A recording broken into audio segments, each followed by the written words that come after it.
Chapter 77. The latest chapter of this book is not finished yet. For more exciting content, please scan the QR code below to download the app. Novels are updated faster and more frequently. Millions of novels are free to read. Novels with content that can't be found online are all available here. As soon as the magistrate left, Huang Zhong arrived. Marquis. Why are you here alone? Where's the child? I was almost fooled. The one from the Gu family isn't. Huang Zhong told him the whole story of how the Gu family had substituted one person for another. Fortunately, we met Brother Xiaoshan. Otherwise, we would have made another mistake. Marquis Gu was furious. Very good. These people don't want to live anymore. I'll deal with them later. I asked you a question, are you deaf? Marquis Gu glared at Huang Zhong. Huang Zhong pursed his lips. Weren't they still hesitating at the beginning about whether or not to recognize her? Why are they so anxious now? Huang Zhong took out a lifelike wooden carving. Brother Xiaoshan gave it to me. He said this is the young miss. The wooden carving from last time was given to the old mother of the headmaster. After that, Gu Xiaoshan carved a new one, but he didn't have time to give it to Gu Jiao. Huang Zhong learned his lesson this time and didn't tell Gu Xiaoshan the truth. He only said that his master had received a favor from his sister and wanted to invite her to town to thank her. Gu Xiaoshan was afraid that they would thank the wrong person again, so he gave the wooden carving to him. Marquis Gu felt that the wooden carving looked a little familiar. It's missing something. Huang Zhong searched his chest again and took out a small piece of dough. He smacked it on the left side of the wooden carving's face. Brother Xiaoshan said that the young miss has a red birthmark on her face. Red birthmark. Marquis Gu finally understood why the wooden carving looked familiar. Wasn't this the stinky girl he had just ordered to be taken away? Did you make a mistake? Marquis Gu frowned. There's no mistake this time. In order to verify the authenticity of the wooden carving, Huang Zhong had checked with the villagers. It was the real child of the Gu family's third branch. Marquis Gu felt as if lightning had struck his head, and his whole body began to sway. Huang Zhong noticed his master's strange behavior and asked worriedly, Marquis, what's wrong? Don't tell me you don't like Mrs. Appearance? Xiaoshuan's brother said that although she has a birthmark, it's not ugly at all. Beauty was in the eye of the beholder, and fairies were in the eyes of the younger brother. Gu Xiaoshan had never thought that his sister was ugly. Huang Zhong was just listening to Marquis Gu's words when the next second, Marquis Gu disappeared. Naturally, Marquis Gu had gone to chase after Gu Jiao. He had not expected that the brat was the child he had been searching so hard for. It's over. He had personally sent him to prison. Whether or not he would recognize her was another matter altogether. He was afraid that when the time came, it would be difficult to ask her for her blood as a guiding drug. When Marquis Gu arrived at the county yamen, Magistrate Liu and his entourage had also just arrived. Just now, he had revealed his identity so that the county magistrate obeyed his orders. When the county magistrate saw him, he hurriedly went forward to salute him. However, Marquis Gu didn't even look at him and walked towards the carriage where Gu Jiao and Gu Ruoyan were being held. Something unexpected happened. The carriage was empty, and there was not a single person in it. Marquis Gu's eyes widened. Where is she? Magistrate Liu was also dumbfounded. That's right, where is she? He had seen her and the child get into the carriage with his own eyes. They had not stopped along the way, so how could they have disappeared? Could it be that the brat was a hidden expert? Magistrate Liu wiped away his cold sweat. This official has failed in his duty. This official will immediately send people to capture her. She will be punished. Let's see if she dares to escape. A mere 9th rank official dared to punish the bloodline of the Marquis's household? Marquis Gu scolded. Dog official. You even captured 2 children. You even want to punish them. Why don't you go to heaven? Magistrate Liu was dumbfounded. Didn't you tell this official to capture them? Marquis Gu kicked him. You'll capture them just because I told you to? Who is the real official of the people? You don't seek justice for the people. You don't stand up for the people. You only know how to curry favor and curry favor. What's the use of having you? Magistrate Liu, who was flustered by the wind, was speechless. The last ray of the setting sun disappeared into the horizon. The sky was gray and half dark. Gu Jiao held little Jing Kong's hand and walked on the quiet street at a moderate pace. Although there was no osmanthus cake, there was still candied haws. Little Jing Kong was small, but he was not timid. The series of events just now did not scare him at all. He licked the candied haws very seriously. Gu Jiao paused and could not help but ask him, "Are you afraid?" Little Jing Kong stopped licking the candied haws and looked at Gu Jiao with his big eyes. After a while, he understood what she meant. "I'm not afraid." He said so. Gu Jiao nodded. It was good that he was not afraid. The first principle that Gu Jiao learned was the way of survival. She did not care much about whether people were good or bad. However, after having little Jing Kong, she began to care about it. It did not seem good to let a child learn how to escape from prison. Gu Jiao was thinking about how to educate little Jing Kong when little Jing Kong shook her hand. "Jiao Jiao, you're very powerful." Gu Jiao thought that he was talking about a child. Little Jing Kong said, "I want to be very powerful too. I want to be more powerful than Jiao Jiao. Then Jiao Jiao won't need to be powerful."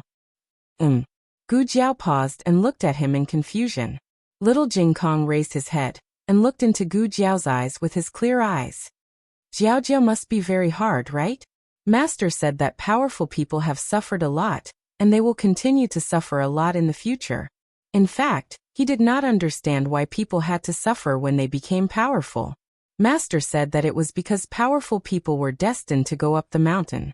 Those who went up the mountain had to suffer, so they had to go down the mountain to be comfortable. This was the first time that someone asked Gu Jiao if it was hard. She joined the organization when she was 8 years old. She was whipped, electrocuted, tortured. Every day, she almost went into shock. People only cared about whether she could take on the next mission. No one cared about whether she was hard or not. Gu Jiao did not know how to answer for a moment. Little Jing Kong thought about what happened just now and lowered his head. Did I make Jiao Jiao feel tired?" Gu Jiao did not expect him to say that. Gu Jiao touched his little bald head. "No, it's not hard to raise little Jing Kong at all." "Really?" Little Jing Kong looked at her blankly. Gu Jiao saw a trace of hesitation in his eyes. This heartless little guy was actually more vulnerable than anyone else. Gu Jiao nodded firmly. "Yes, it's true." Little Jing Kong smiled again. He patted his little chest and said solemnly, "Jiao Jiao, wait for me to grow up. When I grow up, I'll carry you up the mountain." If powerful people had to go up the mountain, then he would carry Jiao Jiao up the mountain. Jiao Jiao did not need to walk. He would bear the hardships of Jiao Jiao. Gu Jiao did not understand what he meant by going up the mountain and going down the mountain, but she felt the little guy's concern. She squatted down and gently scratched the tip of his little nose. At this time, Gu Jiao did not know that someone had really fulfilled the promise that he made when he was 3.5 years old. This cute little ball of rice actually became such a majestic immortal general one day. In the 6 countries in the world, no one dared to make her suffer anymore. When they returned to the village, little Jing Kong had already fallen asleep. He was lying in Gu Jiao's arms and drooling. There was a carriage parked at the entrance of the village. Gu Jiao did not pay attention to it, but when she approached the carriage, she saw a person standing beside it. It was none other than Marquis Gu, who ordered her and little Jing Kong to be taken to prison. The latest chapter of this book is not finished yet. For more exciting content, please scan the QR code below to download the app. The novel is updated faster. Millions of novels are free to read. There are all kinds of novels that you can't find on the internet. https://www.zhbqg.com/89642_8964286/115958351. HTML Genius remembered the website address in 1 second. www.zhbqg.com Bikugo mobile reading website.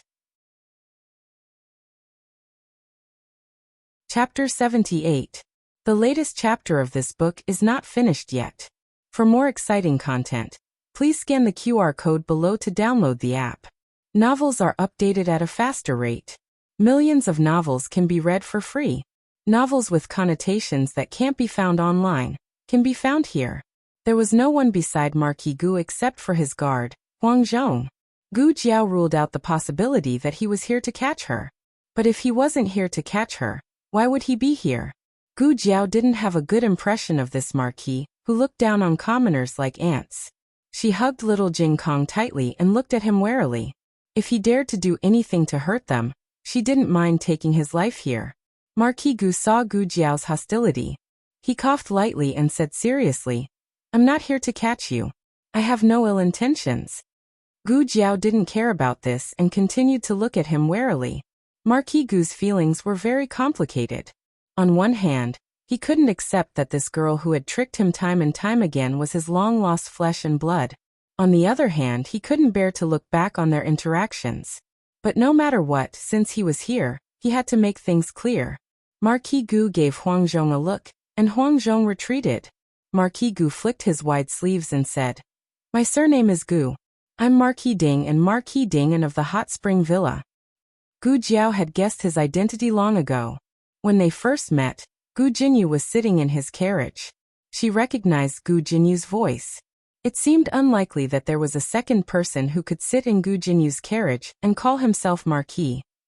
After meeting him in the forest, she looked at his face up close.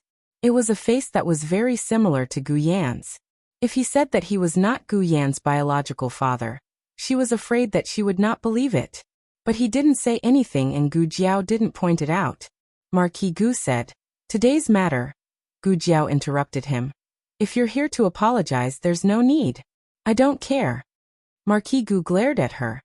"No, how can you say that? How can you be so impudent?" He did come with a trace of guilt, but he was the Marquis. How could he apologize to a girl? Didn't she know that there were no parents in this world? Her parents were gone ahem. He and Yao Shi had indeed not taught her. Gu Sanlang and Su Shi had left early, so they didn't have the time to teach her. I heard that she used to be a fool, and that she got over it recently. Thinking of this, Marquis Gu felt that he could be more lenient with her. He suppressed his boiling anger and said to her, "I came to find you because I have something to tell you. You might not believe me, but you, and we. Sigh, why can't I say it out loud?" Marquis Gu was worried. "What do I have with you?" No matter how hard Gu Jiao racked her brains, she couldn't think of any relationship between this man and herself. However, she had lived for 2 lifetimes and had seen all kinds of weirdos. "Don't tell me you have some kind of weird fetish and like me?" Although her face was damaged, she was still young. Some men had such strong tastes. Marquis Gu stumbled and almost fell into the well in front of him. What kind of person did this girl think he was? How could she slander her own father like this? Marquis Gu's temper that he had suppressed with great difficulty came back up. "Do you know who I am? I am you." A quarter of an hour later, Marquis Gu limped back to the carriage with a bruised face. Huang Zhong walked over and was stunned. "Marquis, you were beaten? You weren't beaten by the young miss, right? You can't even beat the young miss?" Marquis Gu roared like a storm. "I didn't want to argue with her." He wouldn't admit that he couldn't beat her. This was too tragic. Huang Zhong couldn't bear to look at it. He had followed the Marquis for more than 10 years, and had never seen him in such a sorry state. Huang Zhong asked, "Young miss hit you so hard? Didn't you tell her that you are her father?" When this was mentioned, Marquis Gu became even angrier. "Why didn't you tell her?" Huang Zhong didn't understand. "What did you say?" Marquis Gu was filled with righteous indignation. "I said I am her father. She said I scolded her, and then she beat me up. And she beat him up very badly." Marquis Gu had never been wronged like this since he was a child. "Huang Zhong, why don't you say you are her father? Is the word father too hot to use?" After beating him up, Gu Jiao carried little Jing Kong, who was sleeping soundly, home. Xiao Lulang was not at home. He had gone to the provincial capital to take an exam, and would only be back next month. The house seemed to have become quiet with one person missing. In fact, Xiao Lulang was very quiet at home. Sure, Yi stayed in his room most of the time. However, when Gu Jiao opened the door of the west room and didn't see the young man reading at the desk, she suddenly felt a little uncomfortable. Gu Jiao put little Jing Kong on the bed and pulled the quilt over him. Then she went to the kitchen to cook dinner. Little Jing Kong had eaten his fill in town.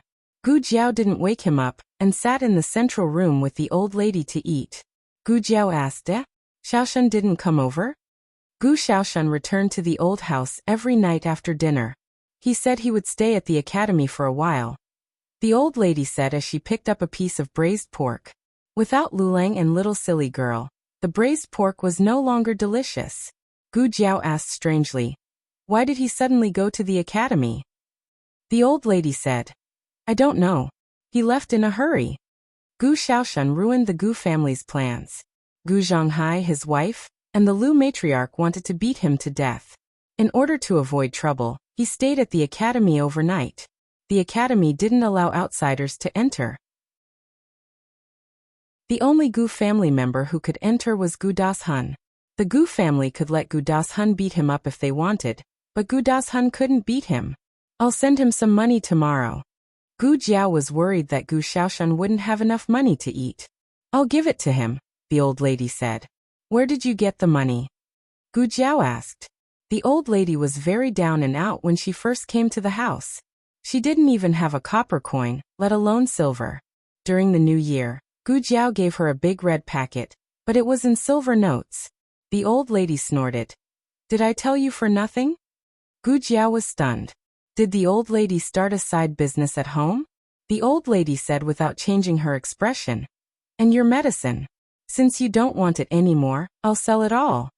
Gu Jiao asked strangely, what medicine? The old lady said, golden sore medicine. You've been messing around at home for a few days. Do you think I don't know? Gu Jiao said, oh, you know. She made the medicine during the day. Xiao Lulang wasn't at home. Although the old lady was, she didn't expect the old lady to know about the golden sore medicine, so she didn't hide it from her. She had high requirements for medicine. She made more than a dozen bottles and only kept the 3 bottles with the best effect. She didn't care that the rest of the bottles were missing. She thought the old lady threw them away. Who would have thought that the old lady secretly sold them? Gu Jiao heard the old lady's tone and said, have you done this before? You mean selling medicine? Oh, maybe. But I don't think I'm selling golden sore medicine. The old lady thought about it seriously and found a name from her few memories. It seems to be an aphrodisiac. Gu Jiao.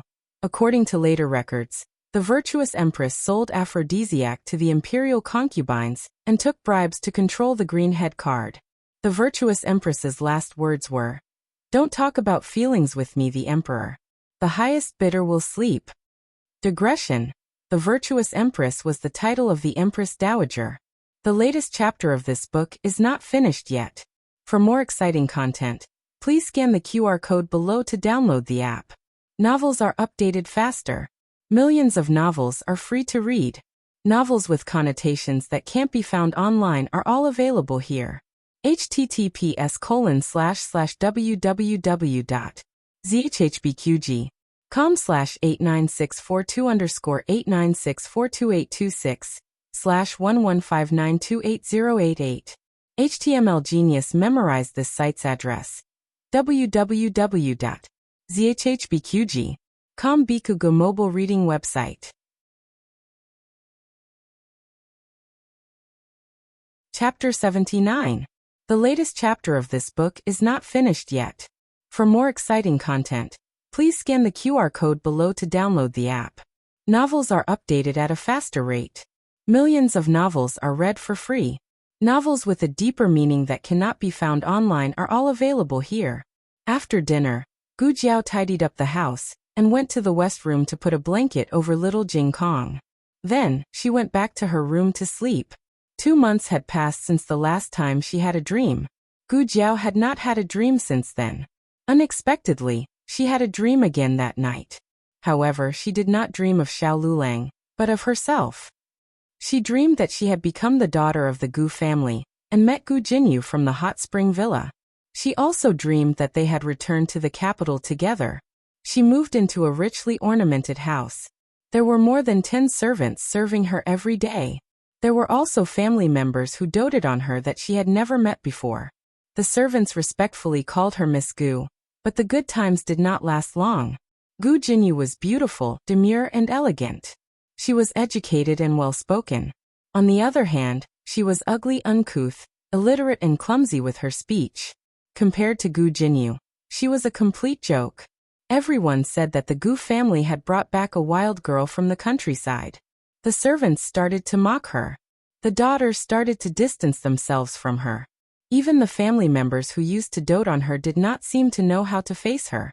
In order to get back what was rightfully hers, she did some bad things under the instigation of others. This caused everyone to be extremely disappointed in her. In the end, she was sent to a villa outside the capital. She was depressed and heartbroken every day.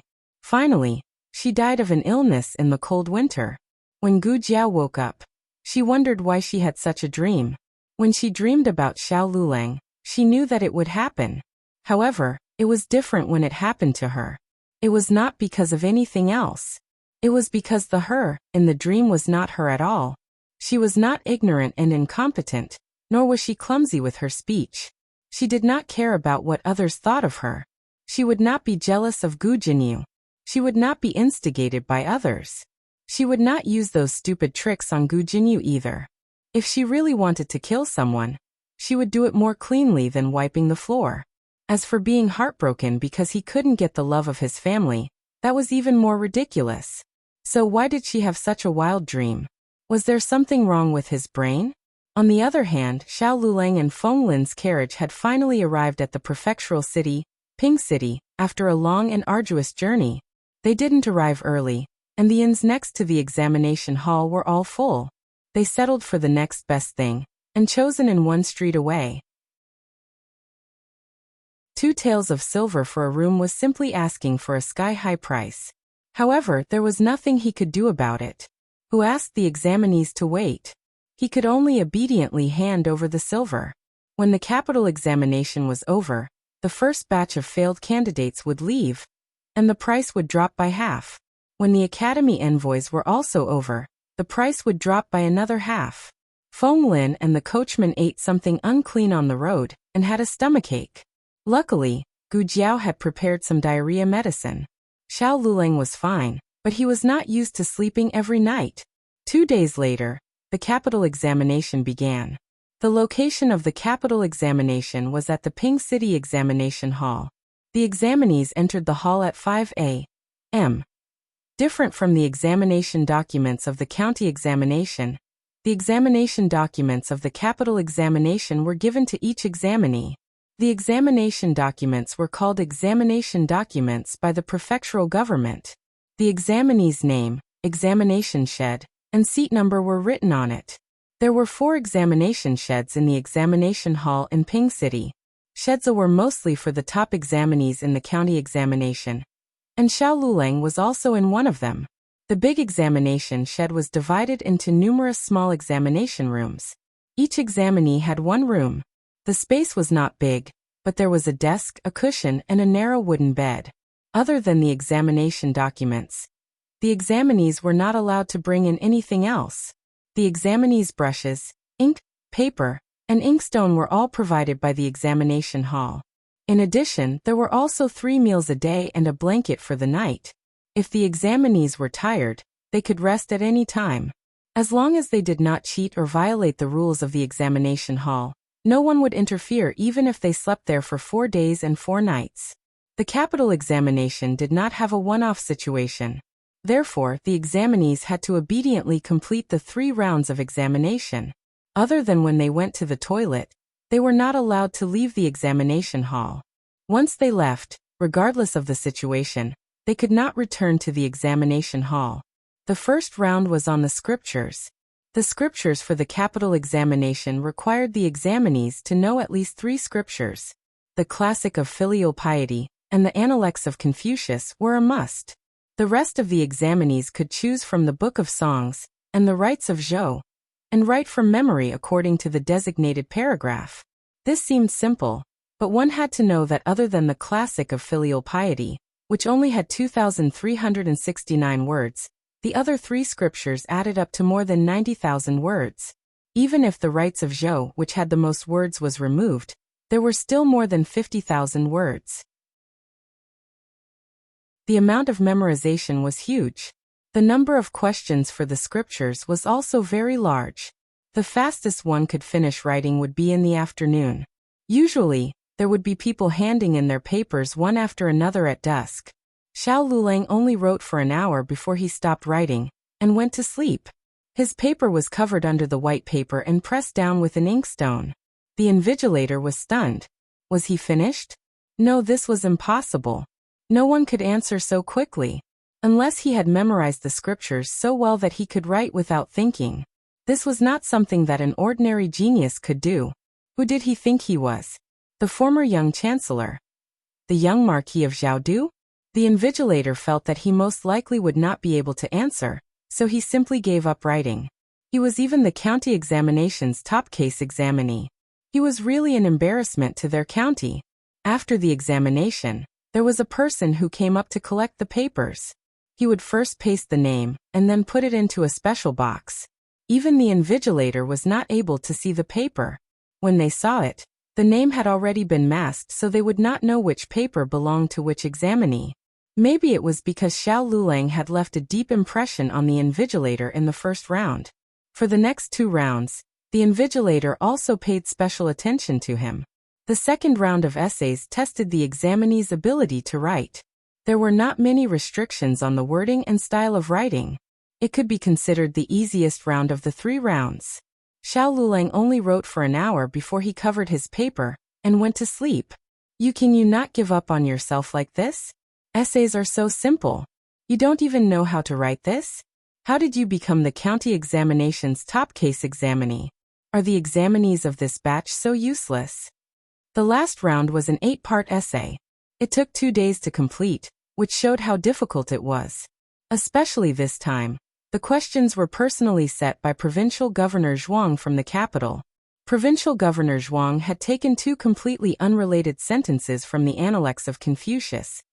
Poverty without flattery, wealth without arrogance, quick to handle matters but cautious in speech. He had the examinees forcefully put them together to solve the question. In less than a quarter of an hour, 2 examinees collapsed from the pressure. They were carried out, and the exam was cancelled. The invigilator secretly cursed. Such a difficult exam. Why didn't you give this grandpa a paw? He thought that Xiao Lulang would give up and go to sleep in less than an hour. Who knew that he would sit there without moving? Poverty without flattery, wealth without arrogance, quick to handle matters but cautious in speech. Why did Sir Zhuang give such a difficult assignment? Aheng, help me do it. The young girl's bright smile flashed through his mind. It was vivid in his mind, as if it had happened yesterday. The newest chapter of this book is not finished yet. For more exciting content, please scan the QR code below to download the app. Novels are also updated at a faster rate. Millions of novels are free to read. Novels with connotations that cannot be found online are all available here. https://www.zhhbqg.com/89642_896/115888388. HTML Genius memorized this website's address in 1 second. www.zhhbqg.com Biku Pavilion's mobile reading website. Chapter 80. The latest chapter of this book is not finished yet. For more exciting content, please scan the QR code below to download the app. Novels are updated at a faster rate. Millions of novels are read for free. Novels that cannot be found on the internet are all available here. On the evening of the 4th day, the exam ended. Feng Lin had been waiting here since early in the morning. After waiting for an entire day, the other examinees came out one after another. Only Xiao Lulang was nowhere to be seen. He could not help but worry.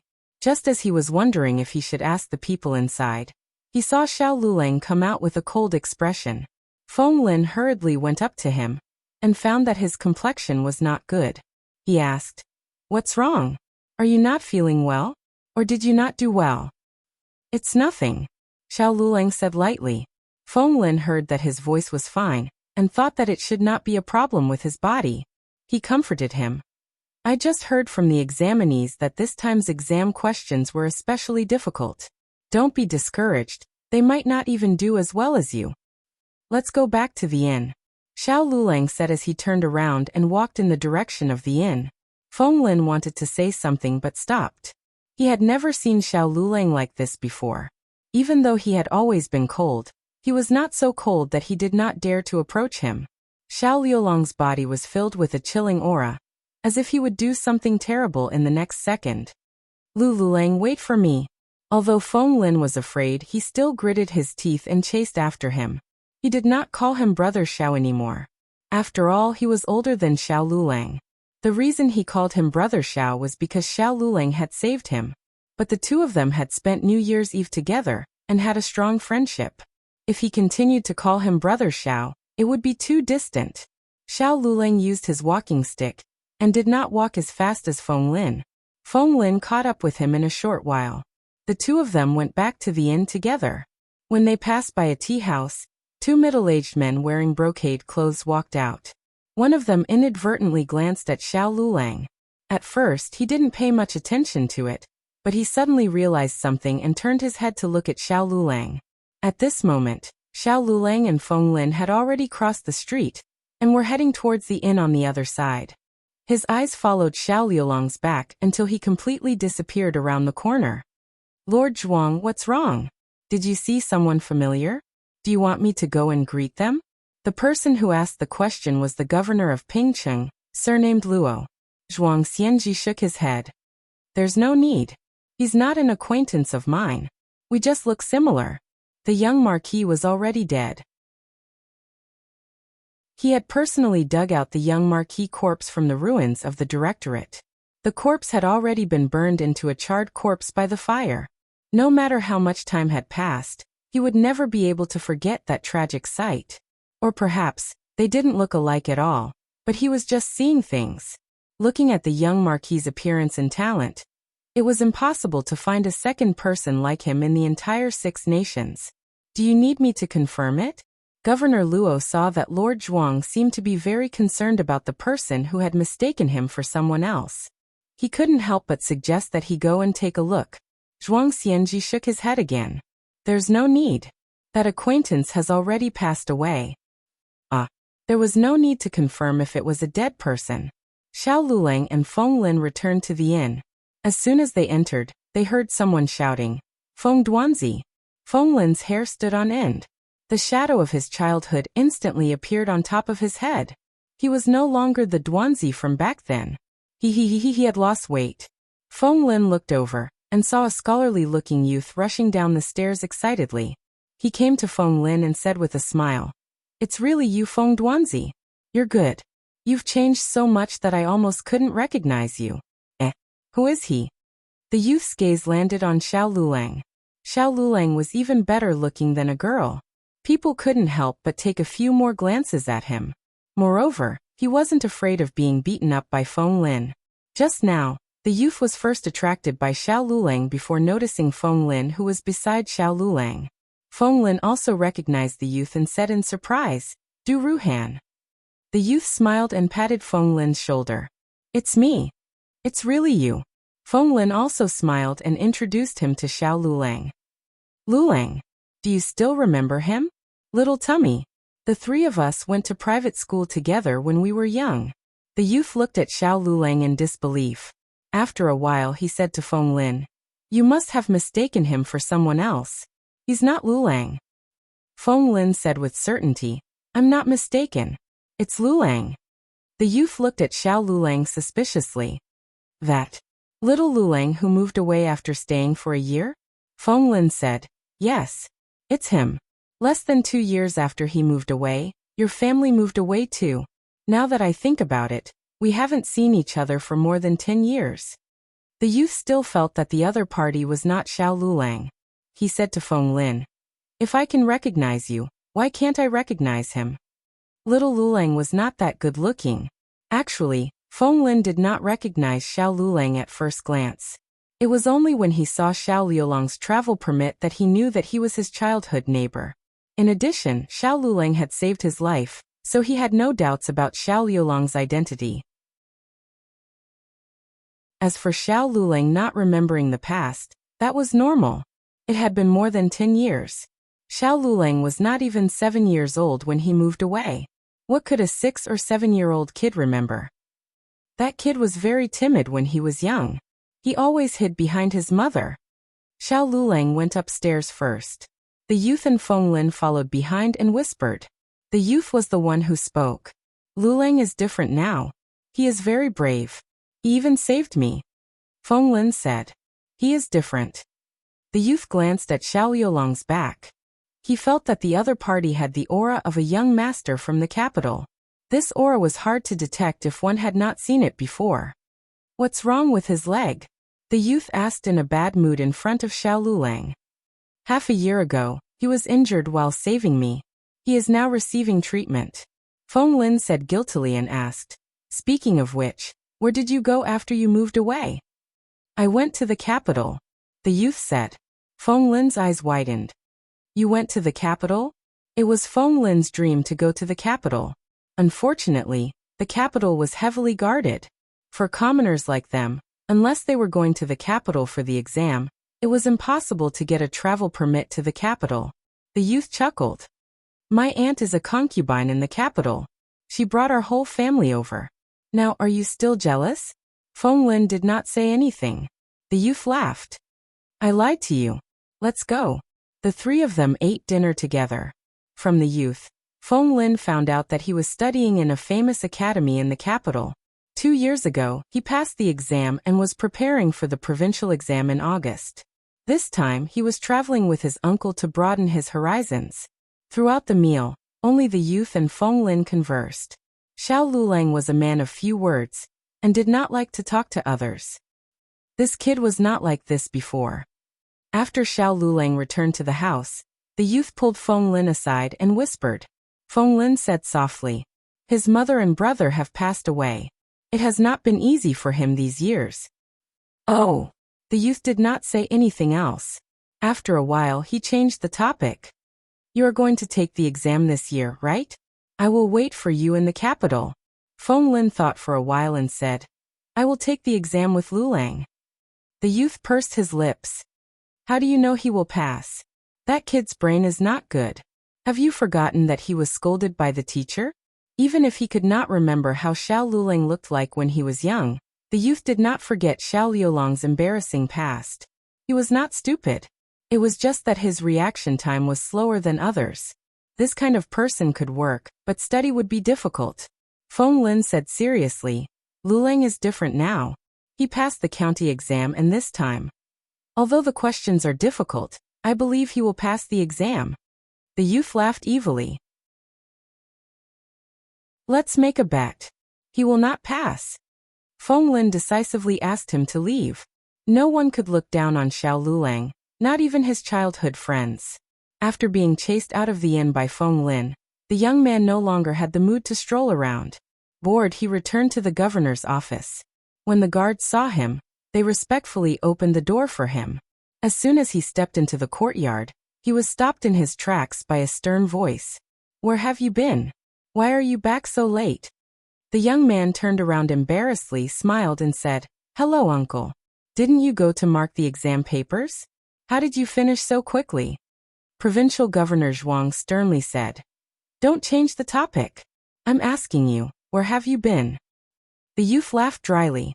I met 2 of my old neighbors in Song County and chatted with them for a while. Dinner. I also ate with them. Provincial Governor Zhuang coldly said. Do you think I will believe you? Did you go and do something indecent again? I promised your aunt to bring you out, not to let you idle around. Guards, lock him in the room. Without my orders, he is not allowed to take half a step out. The youth cried out. I didn't. Uncle, I really went to meet some friends.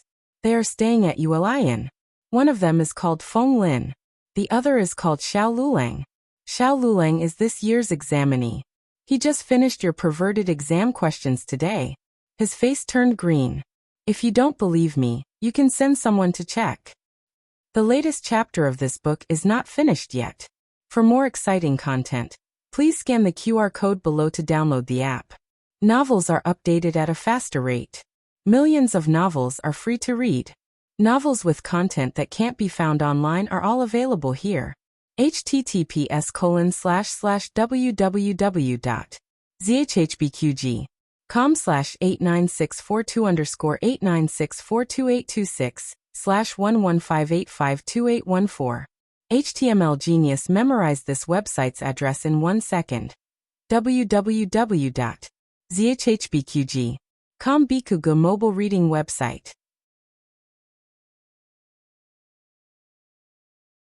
Chapter 81. The latest chapter of this book is not finished yet. For more exciting content, please scan the QR code below to download the app. The novel will be updated at a faster rate. Millions of novels will be read for free. All the novels that cannot be found online will be available here. After hearing this, Du Ruhan knew that there was no hope for him today. He hated his mouth. Why did he speak the truth at such a critical moment? Sure enough, when Governor Luo came to mediate the fight, Du Ruhan had already been served by Zhuang Xianji to the point that even his parents couldn't recognize him. Governor Luo asked awkwardly and respectfully, "Sir, should we investigate those 2 people?" Zhuang Xianji rejected him immediately. "Is that fellow telling the truth?" Governor Luo's mouth twitched. Young Master Du said that the questions you set were perverted. He was telling the truth. Gu Jiao knew nothing about what happened in Pingcheng. She was on the way to the hot spring villa. This morning, Second Master came to her personally and told her about this month's consultation. Although I know that we were talking about consultation, you know young Master Gu's situation. It is indeed inconvenient for him to go out. Second Master did not know that Gu Yan had come to see her not long ago, and that she had already given him a follow-up consultation. Gu Jiao paused. Okay. Second Master was stunned. She was so easy to talk to? I have been holding back all this time. Was it all for nothing? The weather was good and the carriage moved quickly. They arrived at the villa in less than 2 hours. The attitude of the people in the villa towards them had changed greatly. Although the guards still looked serious, they were very polite. The servant who came to pick them up was the same person as last time. Her name was Yu Ye-er. Yu Ye-er led Gu Jiao, the second boss, and the old doctor to a pavilion near the small garden. The young master is soaking in the hot spring. Please wait for a moment. I will go and report to the young master. The hot spring was closer to the pavilion. Yu Ye-er was not sure where the young master wanted to see the doctor. If he wanted to go to the hot spring, there was no need to bring them to the main courtyard. Yu Ye-er went to ask the young master for instructions, and instructed a servant to bring some snacks and tea from the kitchen to serve Gu Jiao and the other 2. This treatment was much better than the previous time. The second boss tasted a mouthful of the rose cake and smiled from ear to ear. Is it really that good? Gu Jiao asked. The second boss smiled and said, the things in the Marquis estate are expensive not because they are delicious, but because you can't eat them. He wasn't eating snacks but glory. Woo, woo. While they were waiting, the sound of something crying came from the small garden. All 3 of them heard it. The old doctor followed the sound and asked in puzzlement, "What's that sound?" The second boss stopped eating and listened attentively, but he didn't hear anything. I'll go take a look, Gu Jiao said. Don't. The second boss wanted to stop her, but was Gu Jiao someone who could be stopped so easily? She got up and went down the steps to the little garden. She followed the sound and soon found the little thing trapped under the fence. It was a little puppy that had just been born. It was unknown how it got stuck in the fence, and there was a circle of thorns under the fence. The result was that the more it struggled, the more the thorns pierced into its flesh. It was in so much pain that its eyes were filled with tears. When it saw someone come, it didn't know if it was frightened or excited. It stuck out its little tongue, but it didn't expect to lick the thorns, causing it to whimper in pain. It really is a stupid little puppy. Gu Jiao squatted down and rubbed its furry little head. Don't move. The little puppy didn't understand, but it still moved. It was in so much pain. In order to save it, she had to first move the fence and then pull out the thorns from the little puppy's body one by one. Gu Jiao chose the best position and began to pull the fence. At this time, a servant girl wearing an apricot-colored vest came over. Who is it? Stop right now. Gu Jiao didn't stop. Gu Jiao had a small basket on her back and was dressed like a village girl. The servant girl only felt that this dress was familiar, but did not think much of it. She strode over and grabbed Gu Jiao's small basket. I told you to stop, didn't you hear me? Gu Jiao calmly turned her head. Her cold gaze was like a knife, scaring the servant girl into letting go. Then the servant girl recognized her. It's you? Gu Jiao also recognized her. It was the servant who had rummaged through her pouch at Rejuvenation Hall and slandered her as a thief. She was Gu Jinyu's trusted aide called Yuru. Why are you here? Yuru frowned. She remembered that she had heard that the doctor from Rejuvenation Hall had come to examine the young master. Her face darkened. You're just a little medicine boy. You don't have to follow me every time. Gu Jiao was too lazy to pay attention to her and moved to pull the fence. Yuru scolded. What are you doing? That place is filled with young Miss Flowers. Are you worthy of ruining it? Woo, woo. The puppy cried out in pain. Yuru glanced at it and sneered. Just because of a mutt? Your dog. Sure enough, like person, like dog. Do you know how much one peony here costs? I'm selling you and your dog. Noisy. Gu Jiao frowned in annoyance and pulled the fence up. Yuru's expression changed and she pounced at her. Actually, when Gu Jiao pulled the fence up, she had avoided the peonies. However, when Yuru pounced on the fence, the end of the fence swept and broke one of the peonies. That was the one that bloomed the most beautifully. Yuru's face turned pale. She suddenly retreated a few steps, far away from the scene. She covered her mouth with one hand and pointed at Gu Jiao with the other. You broke young Miss Flowers. You broke it yourself. You're blaming me. It was Yu Yaer's voice. She came back after reporting to Gu Yan. Gu Yan told her to bring her to the hot springs. She happened to see this scene. Shameless. Yu Yaer said. Yuru was Gu Jinyu's personal maid. Not many people in the villa dared to speak to her like this. Yuru's face darkened. She broke it. She pulled the fence up. If you don't believe me, ask them. They all saw it. Unknowingly, a few servants had gathered around to watch the show. Yuru asked them to testify. Yu Yaer put her hands on her hips and said, All right, tell me. Who broke it? Everyone lowered their heads. Yuru's backer was Gu Jinyu. It was not worth offending her for a little medicine boy. It was not that Gu Yan was not scary, but Yu Yaer's attitude was not instructed by Gu Yan, who did not know that the young master hated these cats and dogs. Yuru sneered, See? She's the one who broke it. Gu Jiao, who was pointed at by Yuru, did not care about the noise around her.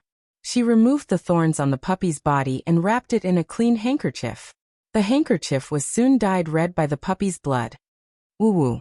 The puppy was in so much pain that it teared up. The second boss and senior servant Fong arrived at the same time. Senior servant Fong still remembered Gu Jiao climbing into the bed. She did not have a good impression of Gu Jiao, especially when she saw the bloody puppy in her hands.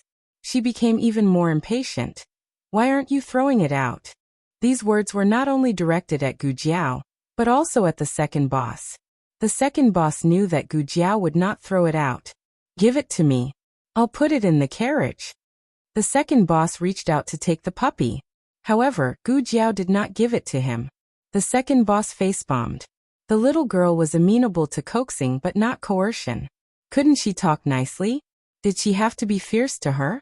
He was done for. Senior servant Fong said coldly, I'll say it again. Throw this little beast out. Otherwise she will also get out. Who are you telling to get out? Accompanied by an indifferent voice, Gu Yan's sedan was carried over by the servants. The latest chapter of this book is not finished yet. For more exciting content, please scan the QR code below to download the app. Novels are updated at a faster rate. Millions of novels are free to read. Novels with connotations that you can't find online are all available here.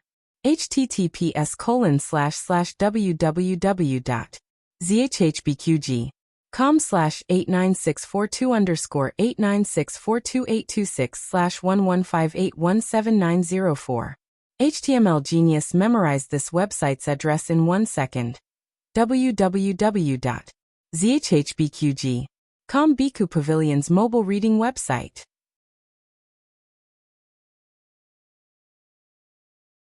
Chapter 82.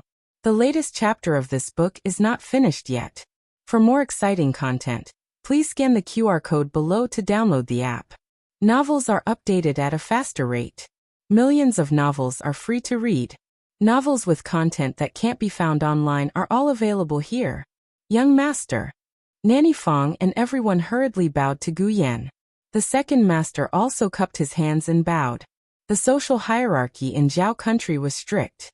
As a businessman, the second master naturally had to bow when he saw the marquis's son. Gu Jiao was no exception, but she didn't have the habit of bowing to others. She stared fixedly at Gu Yan. When everyone knelt down, she stood out like a crane among chickens, making it impossible for people not to notice her. The second master subtly pulled on her sleeve and motioned for her to bow. Although they were here to treat the young master, they couldn't be rude to him, right? Gu Yan acted as if he didn't see it. He didn't greet Gu Jiao nor did he force Gu Jiao to bow. He looked at Nanny Fong. Do you want me to ask again? Nanny Fong was so shocked that she forgot to answer. Now that she came back to her senses, she told Gu Yan about Gu Jiao holding the puppy and refusing to throw it out. As for Gu Jiao ruining the peony flowers, she didn't mention it. After all, she didn't see it with her own eyes, so it wasn't her place to say it. Everyone in the residence knew that Gu Yan hated these little things the most. He thought they were noisy. Not long ago, Gu Yan had a rabbit that didn't bark, but it was forcefully thrown out by Gu Jinyu. This girl really hit the knife's edge. She probably didn't even know how she died. Sure enough, when Gu Yan's gaze fell on the bloody puppy in Gu Jiao's arms, his aura suddenly turned cold. Nanny Fong snorted coldly. I told you to throw it out, but you didn't. Did it fall into the young master's hands? Where did the dog come from? Gu Yan asked. I picked it up. Gu Jiao said. It was stuck in the fence and stabbed by thorns. Gu Yan glanced at the fence. The fence that Gu Jiao had picked up had been put back in place, but traces of movement could still be seen on the refurbished soil. Yuru glanced at the broken peony flower. Her mind moved and she said. She also broke young Miss Peony Flower. Just for this dog. Yuya spat. You're the one who broke it. It's her. Yuru coldly pointed at Gu Jiao. It's you. Yuya placed her hands on her hips. Gu Yan's face became extremely cold. Anyone could see that he was angry. He had a heart disease, so he couldn't get angry easily. Otherwise he would get sick. Otherwise Master and Marchioness wouldn't spoil him so much. They even gave him such an expensive antique painting, even though they knew that he was tearing it to vent his anger. Both of you shut up. Nanny Fong sternly shouted. The two maidservants instantly fell silent. Gu Yan glanced at everyone present and then looked at Gu Jiao, who was among the flowers. You all saw that she did it, right? This was the tone of a punitive expedition, so everyone lowered their heads in tacit agreement. No, it's not her. Yuya was a little frightened by Gu Yan's aura, so her voice also weakened. Gu Yan lightly said. They all said that she did it. You're the only one who said that it wasn't her. It's not her. Yuya muttered in a low voice. Yuru proudly hooked up the corners of her mouth. No matter what, the young miss was the young master's older sister. How could the young master not believe her personal maidservant, and believe a wild girl from outside? As for this Yuya, she was only a third-rank maidservant in the young master's courtyard. She didn't even have the qualifications to serve the young master. Her words naturally didn't have much weight. Very good. Gu Yan nodded. What's your name? Yuya was stunned. Mimi? Yuya. Gu Yan said. Other than Doya, drive everyone out of the mountain villa for this young master. It's Yuya. No, drive them out of the mountain villa? It wasn't her? Yuya was stunned. Everyone's expression changed at the same time. Why didn't the young master punish Yuya, and the little medicine boy, but drive them out instead? The only one who had a normal expression was Gu Jiao. From beginning to end, there wasn't the slightest change in her expression. She only focused on comforting the injured little puppy. Yuru pounced over in disbelief. Young master, You're my ass. Two hidden guards quickly appeared and pressed down on her with one finger. They threw her and all the servants who tried to slander Gu Jiao out. The guards who were about to step forward to carry out the order were a little dumbfounded. Where did these two guys come from? Are they trying to steal our jobs in broad daylight? The hidden guards in black thought. Heh, you guys don't know anything about our little sweetheart. How could we give you guys such a good opportunity to curry favor with him? In the end, only senior servant Fong was left. She was Madame Yao's concubine, so the mountain villa's guards definitely wouldn't dare to touch her. However, the hidden guards didn't say anything and dragged her out. Senior servant Fong shouted, "Let me go. I want to see the madam. I want to see the madam." Whoosh. A hidden guard hit her mute acupoint, and she instantly couldn't make a sound. The guards all gave them a thumbs up. You guys even dared to touch senior servant Fong. You guys are awesome. After the hidden guards in black finished doing this, they immediately disappeared into the darkness. When the young master needed them, they were hidden weapons. When the young master didn't need them, they were air. The second master's mouth was wide open and couldn't close for a long time. Guyan had someone put down the palanquin. He walked down to Gu Jiao and gently smiled. How was it? Did it relieve your anger? The second master thought, wait, what's going on? You threw so many people out just to relieve the little lass's anger? Gu Jiao seriously thought about it and nodded. It relieved my anger.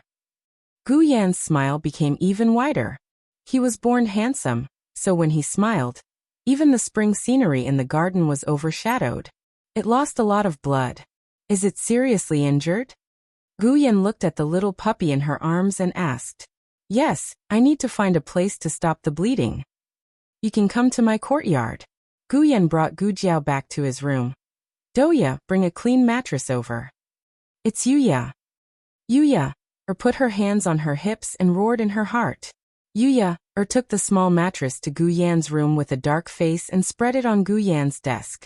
Gu Jiao cleaned the little puppy's wounds with iodophor and applied some self-made ointment. She also wrapped some gauze around some places. Do you have goat's milk? She asked. Yes, Doya. Gu Yan asked Yuya, to bring a bowl of fresh goat's milk. The little puppy licked its lips and drank it. After drinking it, it fell asleep. During the whole process, Gu Yan didn't disturb Gu Jiao. He sat cross-legged on the bed and focused on playing with Gu Jiao's stethoscope. He hung the stethoscope on his ear and lowered his head. He listened to his heart and his stomach. Wow, it's so loud. The world-weary and disagreeable young Master Gu had finally become a curious baby. The old doctor routinely checked Gu Yan's pulse.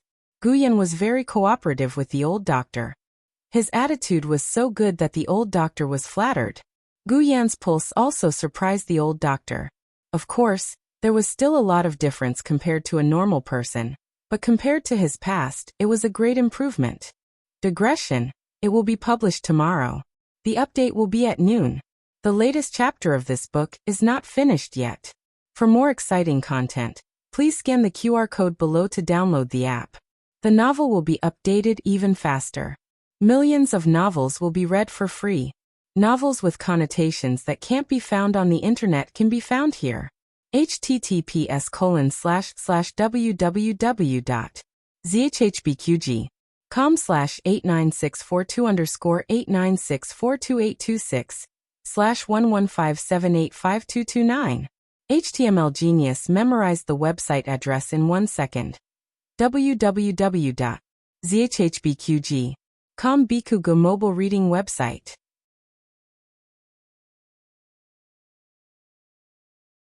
Chapter 83. The latest chapter of this book is not finished yet. For more exciting content, please scan the QR code below to download the app. Novels are updated at a faster rate. Millions of novels can be read for free. Novels with connotations that can't be found online can be found here. The old doctor couldn't help but admire Gu Jiao's medical skills again. There was no cure for heartache. This kind of illness was truly incurable in this day and age. It was already a miracle that it was able to get better. The young master's pulse is good. Continue to take the medicine. He didn't know that Gu Jiao had given the medicine to Gu Yan a few days ago. He continued to act. This old man refined for a long time and finally finished refining the medicine last night. Last Gu, did you bring the medicine? Remember to give it to young Master Gu later. Gu Jiao. I already gave it to him more than 10 days ago. She was suddenly exposed. Gu Yan rolled over on the bed laughing. The matter in the small garden finally reached the head steward's ears. In the past few days, the Marchioness had caught a cold. She was afraid that the illness would spread to Gu Yan. With Gu Yan's health, even a small cold could take his life, so she moved to the orchid courtyard at the back alone. Marquis Gu made all the decisions in the manor. Thus, the head steward reported it to Marquis Gu. He didn't add any details and only described the matter from beginning to end, including how Gu Jiao pulled the fence to save the puppy, the dispute between Yuru and Gu Jiao, as well as how she accidentally damaged Gu Yan's peony, and how Nanny Fong angered Gu Yan. The head steward sighed. Yuru is from the capital and has always looked down on the servants in the manor. This time, she learned her lesson. It's just a pity for Nanny Fong. Marquis Gu coldly snorted. What's there to pity? She chased everyone out.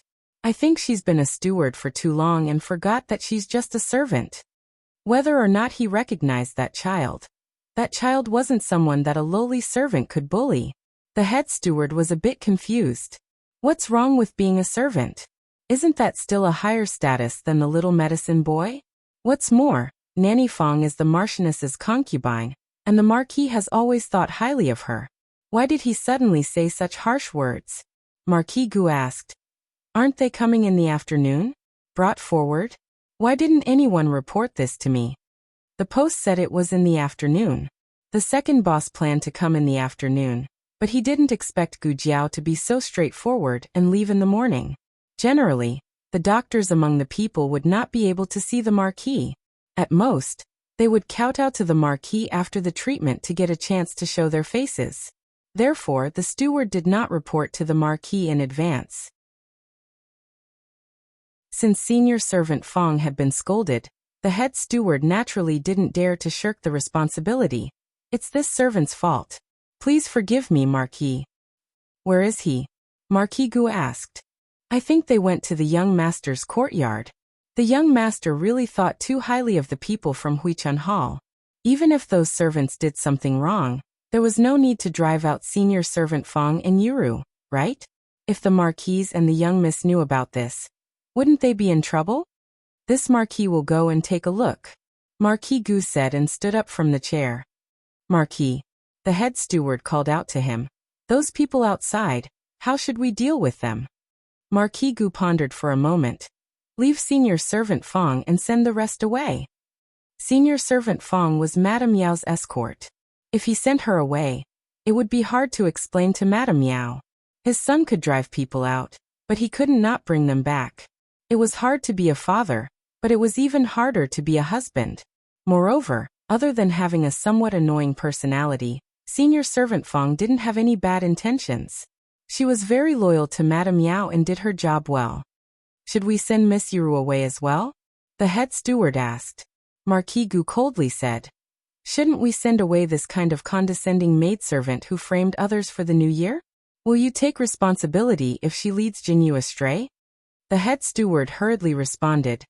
Yes, yes, yes. This humble one will do it right away. Also, Marquis Gu ordered, tell senior servant Fong not to go to Yan Er's courtyard after she comes back. Yes. Gu Yan's temper wasn't good. Every month he would drive away a group of people, so this matter didn't cause a huge uproar in the mountain villa at first. However, when people heard that senior servant Fong and Yuru were also kicked out, they were really surprised. In the past, no matter how angry the young master was, he wouldn't touch the people around the Marchioness and the young miss. What happened this time? The person involved, Gu Jiao, didn't know anything about everyone's doubts. After she exposed herself in front of Gu Yan, she quietly went to the front courtyard to take a breather. She wanted to be alone. It was also her fault for not informing the old doctor beforehand. However, she really didn't expect the old doctor to be so naughty. He actually learned the second boss and shopkeeper Wang's method of bragging. He had just finished decocting the medicine yesterday, but she had already given it to Gu Yan 10 days ago. She had been sold until she didn't even have her underwear left. Gu Yan was looking at her in the corridor with a smile. Gu Jiao, you're still looking, you're still looking, you're still smiling. I don't want my face. Gu Jiao turned the back of her head to Gu Yan. Coincidentally, the cute little puppy woke up at this moment. It started to whimper and look around for Gu Jiao. Gu Yan picked it up. The cute little puppy was scared as soon as it got close to Gu Yan. Its little body trembled and it whimpered. Gu Yan wasn't stingy with his death stare. He didn't have any love. He hated these cute little things, especially when it was in her arms. She hasn't hugged me before. Gu Yan stared at it with jealousy, as if he was going to pinch it to death in the next second. The cute little puppy felt Gu Yan's murderous aura and barked even louder. Ow ow ow. Gu Yan snorted. For her sake, I'll spare you. Although he hated this little thing since she liked it, it was fine if he didn't hate it that much. When Marquis Gu stepped into the courtyard, he saw Gu Jiao and Gu Yan squatting on the front lawn to make a doghouse. There was a pile of wood scattered on the ground. Gu Jiao was in charge of chopping, Gu Yan was in charge of building, and Gu Jiao was also in charge of nailing. The two of them had a tacit understanding. Often after Gu Jiao finished one step, Gu Yan knew what the next step was, even though he had never built a doghouse like this before. The two of them had the same taste. The servants brought in all kinds of mattresses to cushion the doghouse. The two of them either liked all of them or disliked all of them. The two of them were like children playing seriously, enjoying each other's company very much. Were they really fraternal twins? Gu Jinyu and Gu Yan grew up together. Marquis Gu had thought of countless ways to get the siblings closer, but the two of them just couldn't play together. Actually, it wasn't just Gu Jinyu. Other people also found it difficult to get along with Gu Yan. This child was full of thorns and would prick anyone who got close to him. Marquis Gu had never seen such an obedient son. His bad temper was gone, and so was that girl. She was much quieter. If that girl was always like this, she didn't seem to be so annoying. I don't want this. It's too ugly. Gu Yan said as he held a roof that Gu Jiao had made. But I don't think it's ugly. Gu Jiao said. This was the last step. Once the roof was nailed up, it would be finished. Gu Yan looked up at the sky. I don't care. I don't want it. Okay. Gu Jiao took apart the roof that she had painstakingly made, and made a new one. The second boss was also quite puzzled. The girl was easily irritable. Other than Xiao Lulang, he had never seen her so patient with anyone. Gu Yan's little thoughts couldn't be hidden from Marquis Gu. He couldn't bear to see Gu Jiao continue to stay here after the doghouse was finished. Twins were always special. Even if they were doing the same thing, looking at twins was more interesting than looking at other children. Perhaps it wasn't a bad thing to acknowledge them. But if they did, Gu Jinyu would suffer some grievances. Marquis Gu was worried that Gu Yan would bully Gu Jinyu even more. If it was any other son, Marquis Gu could still strictly stop him. But Gu Yan had a congenital illness. If anyone made him unhappy, he could just kill them on the spot. Marquis Gu's head hurt. Marquis. Huang Zhong came over. What are you doing here? Marquis Gu moved outside so that the people in the yard couldn't see him. He didn't want to disturb the two children's play. Huang Zhong said seriously, I heard that Miss is here. I'm here to protect you so that you won't be beaten by Miss again. Marquis Gu gave him a cold stare. Is it because I can't beat her? I'm giving in to her. Oh. Huang Zhong didn't believe him. Thinking of something, Marquis Gu asked, Do you have silver needles? Yes. Huang Zhong took out a secret weapon box. What do you need silver needles for? Marquis Gu said. I want to take a drop of her blood. Huang Zhong asked. What do you want Miss Blood for? You don't believe that Miss is your biological daughter? Marquis Gu said angrily. Am I the one who doesn't believe it now? She doesn't believe it. Huang Zhong thought of Marquis Gu Yan's, I'm your father, and his mouth twitched. That's because there's something wrong with your way of saying it. Marquis Gu snorted. I don't care. If she doesn't believe it, I'll take out evidence to make her believe it. Huang Zhong said again. Then why don't you tell Miss directly? Marquis Gu glanced at him. Do you think she'll give it to me if I tell her?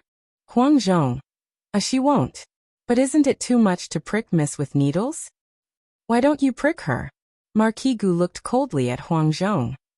You prick her. Huang Zhong broke out in cold sweat. He didn't dare. Marquis Gu really went over with silver needles. When the people in the courtyard saw him, They all stood up and bowed. Even the second boss and the old doctor who were drinking tea in the courtyard stood up. He waved his hand, indicating for everyone to do what they were supposed to do and not make a fuss. He came to the front of the siblings. The light above his head dimmed. The two looked up at him and ignored him, continuing to bury their heads in the kennel. Marquis Gu, who was ignored. Forget it. He was here to take blood. It was good that they ignored him. It would be easier for him to sneak up on them. He stood there and waited for the right time. In a moment, the two looked up at the same time and looked at him with disdain. Marquis Gu smiled. Do you not know where to do it? Let me help you. Gu Yan said with disdain. You're blocking the light. Marquis Gu's face darkened. He silently went behind the two. Soon he found that this position was better. He could prick anywhere. One needle was enough. Marquis Gu secretly waited for the right time. Gu Jiao was nailing the needles on the roof when she suddenly felt two gazes that could not be ignored fall on her. She turned her head in annoyance and met Marquis Gu's gaze. Marquis Gu was ready to insert the needles. He did not expect Gu Jiao to be so sharp and almost caught him in the act. He put the hand that was holding the silver needles behind his back. Gu Jiao looked at his hand that was retracted, and then looked at her own shoulder. She felt that his guilty look was very wretched. Don't get in our way here. Gu Yan sensed Gu Jiao's repulsion towards Marquis Gu, and began to chase him away. Marquis Gu was so angry that he fell backwards. Was he still their father? If he was not his biological son, he would have beaten him to death. Marquis Gu would not give up so easily. If he could not do it openly, then he would do it secretly. He coughed lightly and said, It must have been hard on you all. Regarding my son's illness, I have many things to ask. I see that Miss Gu is tired. Why don't you go to the side room to rest? Hu Erjia and Dr. Li, follow me to the study. Hu Erjia and Dr. Li went to Marquis Gu's study. Gu Yan and Gu Jiao carried the little puppy back to the side room. Gu Yan could not keep watching over Gu Jiao. Taking advantage of the time when he went to the outhouse, Marquis Gu also found an excuse to leave the study. He secretly put some calming medicine in the tea, and found a servant girl to deliver it to Gu Jiao. Once she fell asleep, it would be easy to take her blood. His idea was not bad, but unexpectedly Gu Jiao smelled that something was wrong. She stopped the servant girl. Who asked you to deliver this tea? The servant girl said. It was Marquis Gu. Gu Jiao's eyes turned cold. He failed to reach out his perverted pig hands, so he planned to drug her? At this age, he was old enough to be her father. She did not expect him to be so perverted. Gu Jiao clenched her small fists. She went to the window and lifted the curtains. She saw Marquis Gu squatting sneakily under the windowsill. Gu Jiao's murderous aura was like a knife. Marquis Gu sensed that something was wrong from her murderous aura. His heart trembled as he took a step back and said, Well, listen to my explanation. I actually, Buddha Mountain no shadow feet. Boom. Bang. Bang bang bang. Bang. Thump. Gulp. I don't know how to swim. The latest chapter of this book is not finished yet. For more exciting content, please scan the QR code below to download the app. Novels are updated at a faster rate. Millions of novels are free to read. Novels with connotations that can't be found online are all available here. https://www.zhbqg.com/89642_8964226/115745103. HTML Genius memorized the website address in 1 second. www.zhbqg.com Bikugo mobile reading website.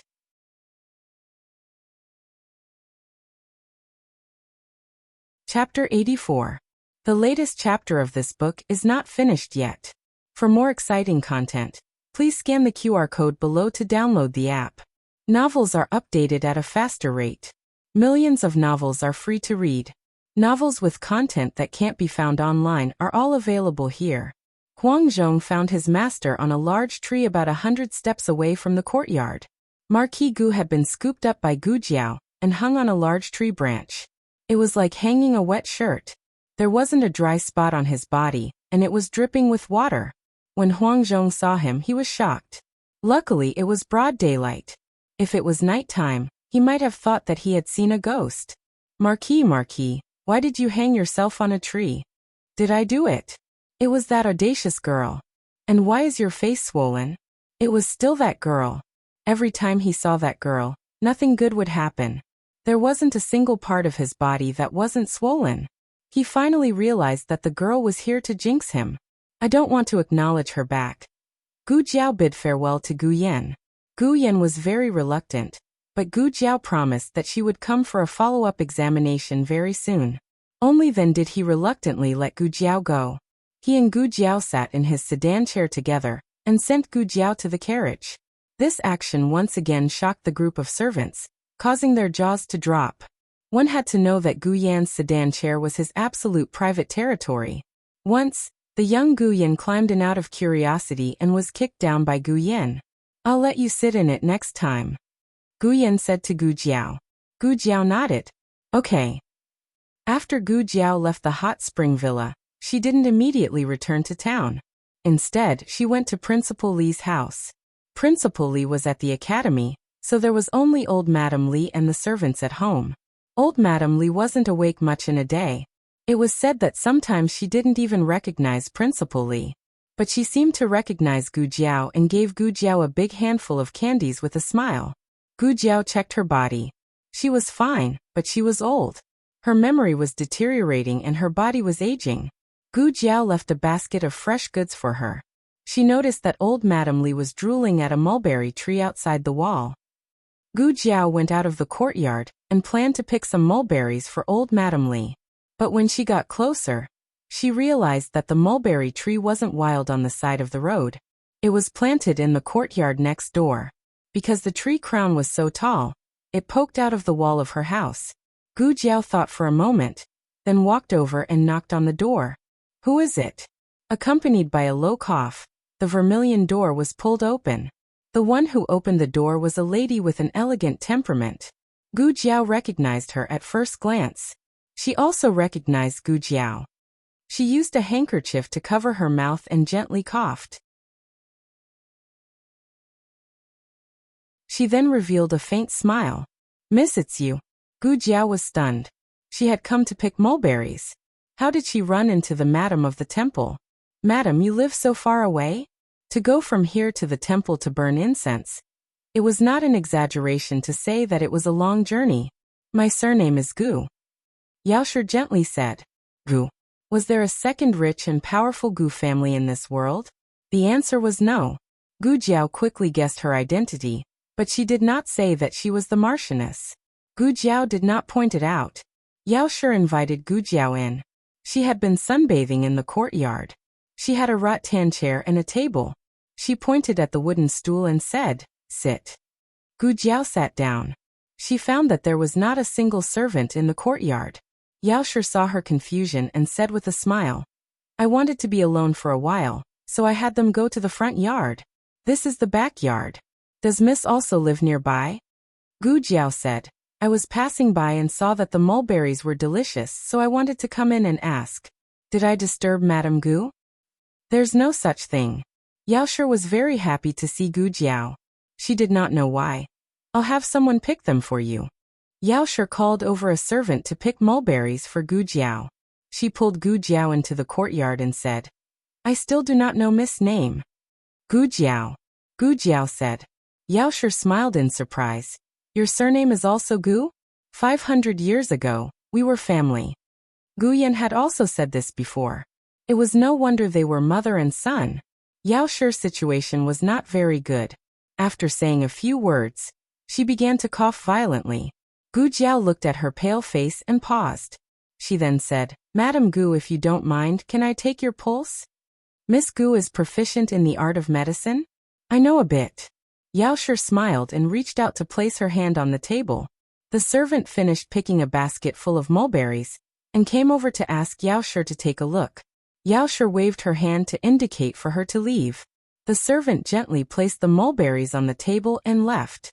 Her pulse was not very good, but her actual situation was worse than it appeared. Gu Jiao calmly pulled back her hand and asked Yaoshi, Madam Gu, how is your sleep? Yaoshi replied, not very good. It's hard for me to fall asleep. Gu Jiao asked. Appetite? Yao Shi slightly shook her head. I don't have much of an appetite. Gu Jiao paused. Was it like this before you caught a cold? Yao Shi. Gu Jiao.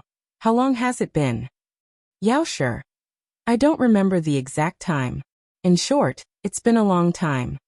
Gu Jiao asked a few more questions.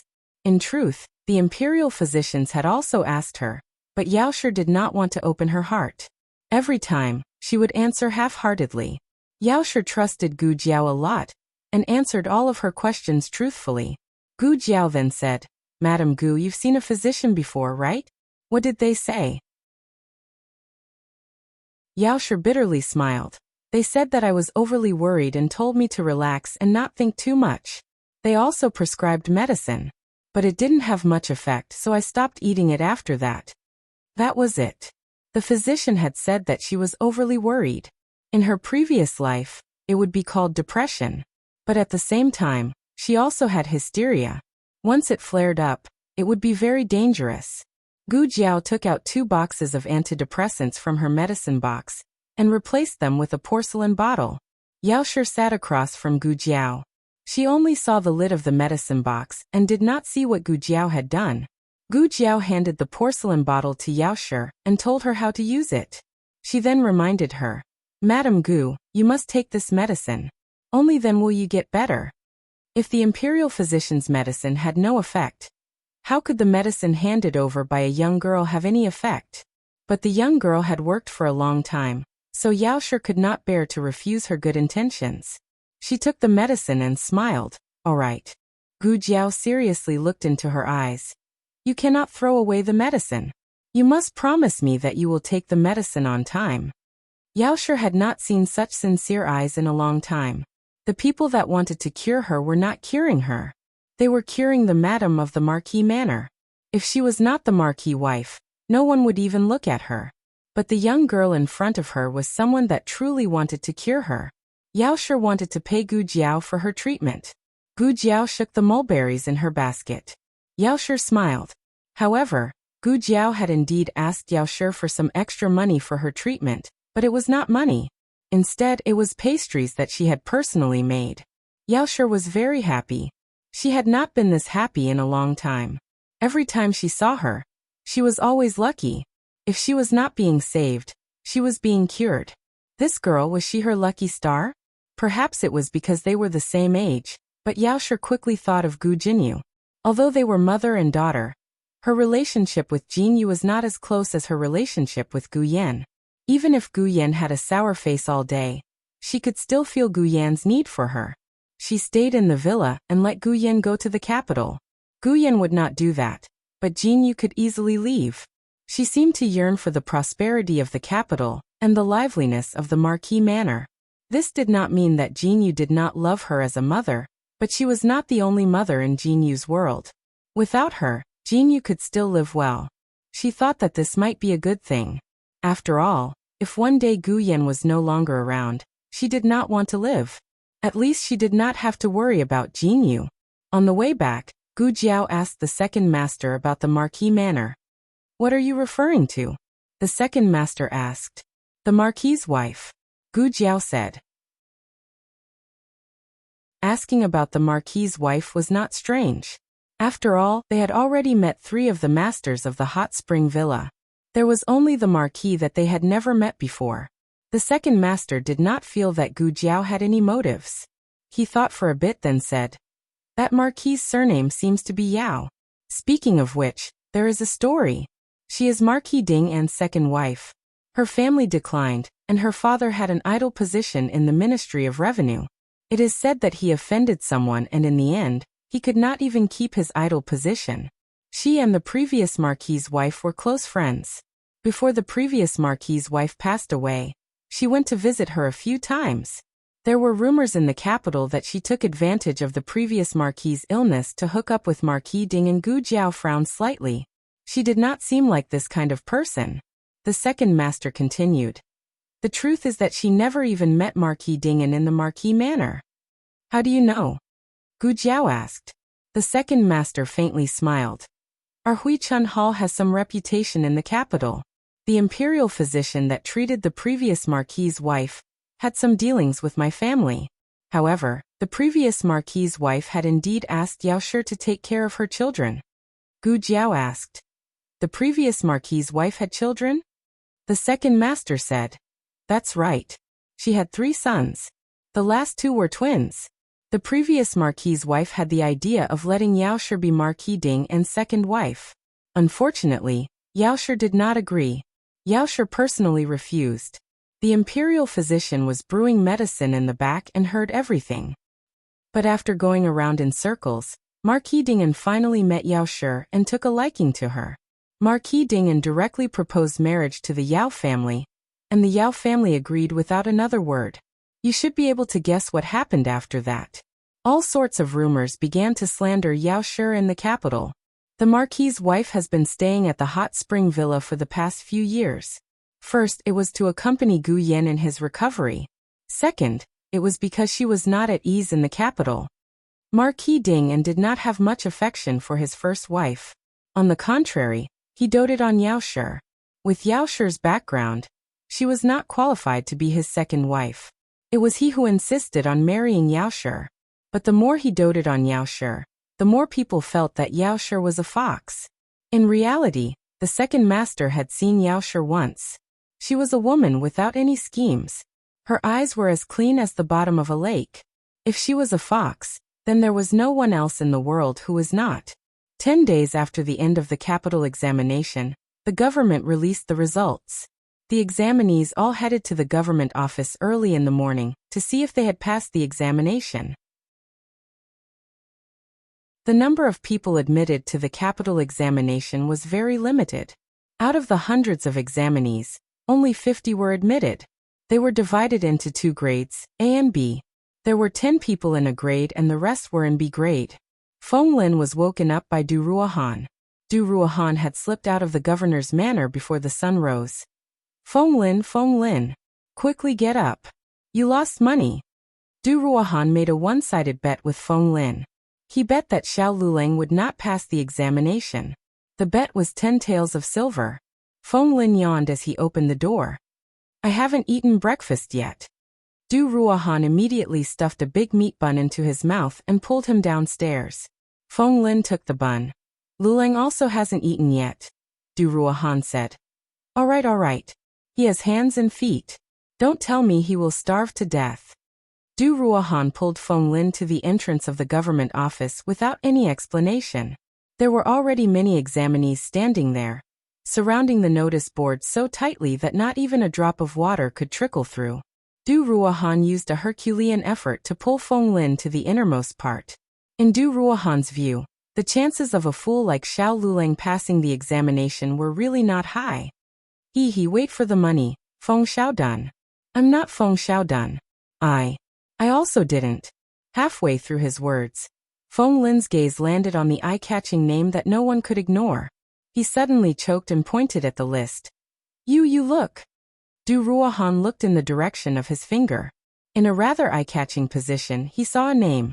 Capital Examination Head, Xiao Lulang. Du Ruohan's jaw almost dropped.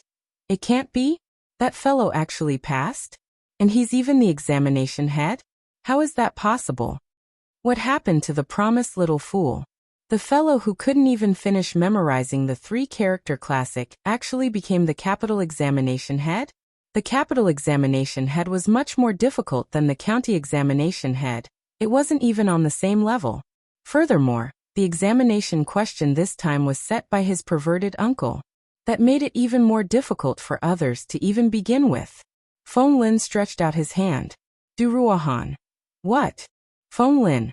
A bet is a bet. No, didn't you say you didn't want to bet with me? You've been led astray by that fellow. Feng Lin took all of Du Ruohan's belongings and happily returned to the inn. He gave half of the money to Xiao Lulang. There was no need for him to announce the results. The person who came to announce the good news had already gone to the inn to congratulate him. Digression. There's another chapter. The latest chapter of this book is not finished yet. For more exciting content, please scan the QR code below to download the app. Novels are updated even faster. Millions of novels can be read for free. Novels that can't be found online can be found here. https://www.zhbqg.com/89642_896428226/115744829.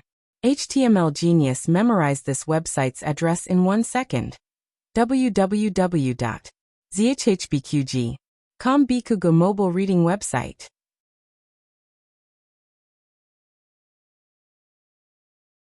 Chapter 85. The latest chapter of the book is not finished yet. For more exciting content, please scan the QR code below to download the app. Novels are updated at a faster rate. Millions of novels are read for free. Novels with a deeper meaning that could not be found online are available here. When the owner of the inn found out that there was a top examinee in the capital examination, he immediately refunded Xiao Lulang and the other two. He even provided them with the most expensive food and wine. If the inn did not have it, he could even order the waiter to buy it. Although Feng Lin had already passed the county-level examination, his results were not considered top-notch. Naturally, he did not receive such treatment. Following Xiao Lulang this time around, he could be considered to be in the limelight. It was worth mentioning that Xiao Lulang did so well that his essay was circulated on the day the results were released. Naturally, many people came to befriend Xiao Lulang, but they were all rejected by Xiao Lulang. The imperial examination system of the current dynasty was greatly adjusted compared to the previous dynasty. After the capital examination in the previous dynasty, there was a 2 to 3 month wait for the college examination. However, the college examination in the current dynasty was closely scheduled on the second day of the release of the results. During these 10 days of waiting for the results, most of the examinees spent their time in fear. After much difficulty, they were certain that they had passed the examination, but they did not even have a chance to breathe before they had to enter the next round of examination. This undoubtedly increased the pressure on the examinees. There were 2 rounds in the college examination, the 8-part essay and the essay. The essay was as difficult as the capital examination. The 8-part essay was still set by Provincial Governor Zhuang. Xiao Lulang had already obtained 2 top examinees. If he obtained the top examinee for the lower house examination, he would be a junior 3 examinee. There had not been a junior 3 examinee in Pingcheng for almost 10 years. All the officials in the magistrate court had high hopes for Xiao Lulang. However, to everyone's surprise, Xiao Lulang actually handed in a blank paper. The college examination and the capital examination were not very different in scope. They still required the examinee to pass the 3 examinees. However, there were more questions and the types of questions were more tricky. However, it was not to the extent of handing in a blank paper. Of course, in every round of examination, the examinees could not be excluded from various unexpected situations. There was once when a student smeared something dirty on the paper, causing the entire paper to be invalid. That was the triennial provincial examination. 3 years of hard work by the examinee had gone down the drain. However, handing in a blank script was still too rare, especially when this blank paper was given to Xiao Lulang, who had left a deep impression on Governor Zhuang during the county examination. If Governor Zhuang remembered correctly, there were a total of 12 examiners marking the papers. 11 of them gave Xiao Luang's 8-part essay a grade. The only one who wasn't given an A grade was Provincial Governor Zhuang. He gave Xiao Lulang B. But if one knew that Provincial Governor Zhuang only gave ding grades to others, one would be able to see how rare and valuable Xiao Luang's results were. There were 11 A's. Even if he had written something randomly, he could still be ranked in the top 10. However, Xiao Lulang was ranked 3rd from the bottom. This surprised Governor Zhuang. He pulled out the test paper and found that it was a blank test paper. Governor Zhuang also asked someone to take out Xiao Luang's test paper for the prefectural examination. If 6th young Master Zhao's script for the prefectural examination had been terrible, this matter might have passed. However, 6th young Master Zhao's script for the prefectural examination had been a complete set. In other words, he didn't answer a single question correctly. And he only used an hour, said the invigilator who came to deliver the test paper. This invigilator was the one who sat across from Xiao Lulang during the county examination. The test paper was masked. After it was handed in, no one knew who the test paper belonged to. However, after Xiao Lulang took the prefectural examination, his 8-legged essay had spread. The invigilator had secretly gone to the inn to see what this prefectural examination had looked like, and how he was able to write such a wondrous essay. In the end, he discovered that the other party was the examinee who had only taken an hour to write the essay and essay. Provincial Governor Zhuang's standards were too high. To be able to answer all the questions correctly was not enough to reach the apex. However, if it was only an hour, then it was very amazing. Out of all the people he knew, the only one who could do better than this examinee was the late young Marquis of Zhao. Provincial Governor Zhuang immediately sent someone to the inn to find Xiao Lulang and ask him about the situation. I didn't hand in a blank test paper, Xiao Lulang said. If what Xiao Lulang said was true, then someone must have touched his test paper. This was a big matter. The management of the test papers in the imperial examination was very strict. When every examinee handed in their test paper, there would be 2 invigilators who would collect the test paper together. They would also put down their fingerprints when they masked the test paper, proving that they were the ones who took the test paper. If there was a problem with the test paper, only the 2 of them would be responsible. It was worth mentioning that all the invigilators were matched by drawing lots after they entered. They were the same as the examinees and could not contact the outside world until the end of the examination. It was easy to bribe one of the invigilators, but to bribe 2 at the same time was too difficult. This was because no one could guarantee that the 2 invigilators would coincidentally be assigned to the same test paper, much less guarantee that they would coincidentally be assigned to the same test paper as Xiao Lulang. Even so, Governor Luo still called the invigilators over for questioning. The 2 of them both said that they did not violate any rules. Is it a blank test paper? I'm not sure. Before handing in the test paper, the examinees would stamp a blank paper on it. This is to prevent us from prying into their handwriting. Provincial Governor Zhuang nodded and turned to Governor Luo. After passing through the hands of the 2 of them, the test paper would be masked, right? Only after all the invigilators have finished marking will they open the name. Then I'm very curious. How did that person recognize Xiao Liulang's test paper and successfully switch it to a blank test paper? Governor Luo thought for a moment and said, there are 2 ways. One is to hand out the test paper and the other is to mark the test paper. Xiao Lulang is the head of the prefectural examination. During the academy examination, he sits first. This is the rule. The first test paper to be handed out is his test paper. Then they can tamper with the test paper beforehand. Even if the test paper is masked, they can still recognize his test paper. Or perhaps, an invigilator obtained Xiao Liulang's test paper from the prefectural examination and took down Xiao Liulang's notes. When they were marking the test paper, they could recognize Xiao Liulang's test paper based on the notes. No matter which one it is, there must be someone among the examiners marking the test paper who is not clean. The examiners for the prefectural examination and the academy examination were not from the same batch.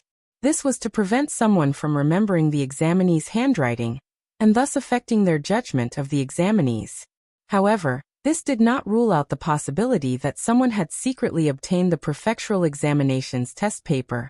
After all, after marking the test paper, the secrecy of the test paper would be greatly reduced. Other than Provincial Governor Zhuang, the other 11 examiners were all escorted into a secret room to be interrogated by Governor Luo. Under the heavy punishment, Governor Luo was able to find the real culprit. The culprit was an examiner with the surname of Wu. He had worked in the examination hall for 20 years and was usually as honest as an antique. Governor Luo originally thought that he was the least likely culprit. It seemed that not betraying wasn't because one's morals were high, but because one's bargaining chip wasn't high enough. That person gave me 1,000 taels of silver to destroy Xiao Liulang's test paper. I originally prepared ink and planned to disguise the situation as if Xiao Lulang had accidentally dirted the test paper. I have seen many situations like this, and they all treated the test paper as trash. No one would go and verify it. However, before I could make a move, Lord Wang, who I had sent away, returned. My hand trembled, and I spilled the ink on myself. It was too late to find another ink. Coincidentally, I had a few blank test papers with me, so I took one and replaced it. What did that person look like? He was masked so I didn't see clearly. Voice. How tall? I don't remember. I really don't remember. Governor Luo reported the results of the interrogation to Provincial Governor Zhuang. Generally speaking, if there was cheating in the imperial examinations, everyone's test paper would be invalidated, and they would have to take the test again. Not only would this hurt the government, it would also cause many examinees to break down. Examinations had always been a combination of ability and luck. No one could guarantee that they would perform better in the next round, and there was no guarantee that other examinees wouldn't take advantage of the situation to surpass them. Of course, to the examinees who failed the role, this was undoubtedly a free opportunity. However, the problem was that even if Xiao Liulong's test paper was replaced with a blank one, he still passed with 11 A's and 1 B's. In other words, those who should have been accepted were all accepted. Those who failed were supposed to fail. The only difference was that their rankings might have advanced by 1 place, while Xiao Lulang had lost his position as the head of the table. Governor Luo sighed. That person probably didn't expect that Xiao Lulang would still be able to pass the examination. It's a pity. Xiao Lulang should have had the chance to become the head of the table. Provincial Governor Zhuang said seriously. This matter can be big or small. If you look at it from a long-term perspective, it is a small matter. If you stop here in your life, then it will be a big matter. Minor 3 yuan was enough for an elementary scholar to be in the limelight for a while, but only for a while. If he really wanted to make a name for himself, he had to continue taking the provincial examination. After becoming a high scholar in the provincial examination, he would then enter the capital for the imperial examinations. The college examination wasn't the end of everything. On the contrary, it was the starting point of the imperial examinations. Provincial Governor Zhuang said. This matter is up to him to decide. Go and ask him if he wants to take the exam again. If he wanted to take the exam again, he wouldn't be the only one taking the exam. Instead, all the examinees would have to go through both the 8-legged essay and sutra examination again. Governor Luo went to the inn. When he saw Xiao Lulang, he tactfully explained his purpose for coming, and asked Xiao Lulang if he wanted to take the exam again. Xiao Lulang didn't directly answer his question. Instead, he opened the window and let him see the students on the first floor who were exchanging their results with each other. The rankings had already been released. Those who didn't pass were covered in dirt, while those who passed were glowing. At this moment, no one knew what he was experiencing in his heart. These examinees who passed are all innocent, right? He suddenly said. Governor Luo was stunned when he heard this. After a while he said hoarsely, Yes, you didn't fail the examination. Therefore, it doesn't matter if any of them took up an extra spot in the provincial examination. Xiao Lulang looked at the examinees and said, If they take the exam again, there will be some of them who won't pass, right? Governor Luo sighed and nodded. This was inevitable. After taking the exam again, one's mentality would collapse and it would be difficult to perform normally. Then what about you, Governor Luo? Xiao Lulang asked. What? Governor Luo was stunned. Xiao Lulang said, I heard that Governor Luo's term of office is coming to an end. The re-examination is a big matter and needs to be reported to the court. Will it affect Governor Luo's re-election? Governor Luo helplessly nodded. The court's control over the imperial examination was extremely strict. If he were to take the exam again because of fraud, his official position would be over. Xiao Lulang calmly asked, How much does Governor Luo think your future is worth? Governor Luo was stunned. This. Was this brat openly extorting him? Xiao Lulang calmly said, Governor Luo is an honest official and can't take out too much money. However, that person should have spent a lot of money to bribe the examiner, right? The victim is me. Shouldn't Governor Luo compensate me with this money? He could buy back his own future without spending a single copper coin. He could also gain a good reputation as an honest official. This transaction was worth it. Governor Luo fell head first into the pit that Xiao Lulang had dug. Of course. I will definitely send 1,000 taels to candidate Xiao. Xiao Lulang continued. Also, if no one tampered with the exam papers, I would be a grade 3 examiner. Governor Luo, you don't deny this, right? Governor Luo nodded vigorously. Of course. Both the provincial governor and I have witnessed examinee Zhao's strength. Xiao Lulang sighed faintly. But there's a reward for grade 3 examiners. I won't be able to get this reward now. Governor Luo was speechless. Why did it feel like this pit was a little big? The reward for grade 3 examiners was allocated by the court and distributed by the yamen. The yamen, the tribute court, and the county yamen would give a total of 100 taels. As Peace City Prefecture had not given out grade 3 examiners for the past 10 years, the reward had been doubled. In other words, Xiao Lulang should have received 200 taels. However, with the current situation, he could not use the public account. In other words, Governor Luo had to fork out the money himself. Governor Luo thought, I actually naively thought that I wouldn't have to spend a single coin. I'm so stupid, really. The cheating incident ended with Governor Luo coughing up blood and forking out from his own pocket. Provincial Governor Zhuang was a distant relative of Governor Luo. Since the person involved did not pursue the matter, he did not report it to the court. Governor Luo's official position was saved, and the examinees did not have to break down anymore. Everyone was happy. As for the person who cheated, it should be an examinee who was jealous of Xiao Liulang's results and wanted to pull him down. Governor Luo said that he would continue to investigate in secret.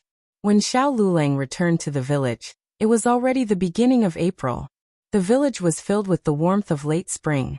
The willow branches by the pond had sprouted, and strands of them drooped down on the surface of the water, like a floating jade curtain. The crops in the fields had also grown, and they were green as far as the eye could see. He had come to the village around this time last year. Who would have thought that a year had passed in the blink of an eye? Uncle Zhang, who had just returned from the fields, turned his head and said to Auntie Zhang behind him, Wife, look, isn't that Lulang? Auntie Zhang's eyesight was better than her husband's. She looked over and nodded her head vigorously. Isn't that Lulang? Hey, the scholar is back. She also turned her head and shouted at the villagers who were working in the fields.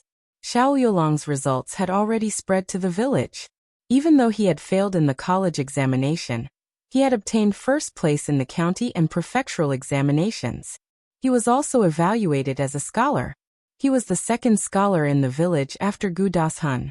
Early in the morning, the people from the county yamen had sent over a few dozen caddies of grain. The white rice looked even better than Gu Dashuan's. The villagers acted as if it was the first time they had met Xiao Lulang. They wanted to talk to him, but did not dare to. After all, things were different now. He was a scholar. Uncle Zhang, Auntie Zhang. Xiao Lulang greeted the two of them. This family was warm-hearted. When Gu Jiao had menstrual cramps, it was Auntie Zhang who lent Xiao Lulang brown sugar. The two of them were so flattered that they could not continue the conversation. After that, Xiao Lulang met a few more villagers one after another. He greeted them, neither too warm nor too cold. It was no different from his usual cold appearance. Finally, he arrived at the door of his house. Because he did not inform his family in advance, his family did not know that he was coming back today. The sound of little Jing Kong's babbling could be heard from the backyard. Xiao Lulang stepped into the house. In the backyard that was filled with sunlight, Gu Jiao was washing little Jing Kong's hair. Little Jing Kong's round bald head had green hair stubs. He proudly asked Gu Jiao how long his hair was, and whether it was longer than a few days ago. The old lady was sitting on a rattan chair, watching the little handsome monk come out of the bath while eating melon seeds. Xue Ningxiang's 1-year-old son Godan was sitting on a small stool beside her. Godan was slowly eating corn on the cob. Little Jing Kong was the first to notice Xiao Lulang. Little Jing Kong lowered his head and looked behind his crotch. He saw Xiao Lulang lying on the floor. He recognized him for a long time. Bad brother-in-law? Gu Jiao stopped scooping water and turned her head quietly. She looked at him and he looked at her in the same way. They hadn't seen each other for more than a month. Everyone in the family had changed. Little Jing Kong's hair stubs had grown, and the old lady was getting younger. She seemed to have grown taller, and looked more like a young girl. Her birthmark was still on her face, but it didn't look like an ugly red spot. Instead, it looked like an enchanting flower. It bloomed with a bright and moving color in her cold and lonely temperament. She was as beautiful as a peach. He had also grown taller, and the youthful air between his brows had faded a little, and there was a hint of nobility and elegance of a scholar. The two of them looked at each other in a daze. Neither of them spoke. "Luleng, you're back?" The old lady turned around and said in a light tone. "Did you bring any delicious food?" Xiao Luleng came back to his senses. Yes. He walked forward, but he didn't look at the door sill. He staggered and almost fell. Gu Jiao calmly turned around and continued to bathe little Jing Kong. However, as soon as she dipped the ladle into the water, she heard little Jing Kong cry out, "Aya! It's so cold." Gu Jiao was embarrassed. She scooped the wrong water. Digression. Today's total is 12,000 words. It's the usual 6 chapters, so it's considered a small explosion. I wish everyone a happy meal. The latest chapter of this book is not finished yet. For more exciting content, please scan the QR code below to download the app. Novels are updated faster. Millions of novels are free to read. Novels with content that can't be found on the internet can be found here. https://www.zhbqg.com/89642_8964226/115743352. HTML Genius memorized the website's address in 1 second. www.zhbqg.com Bikuga mobile reading website.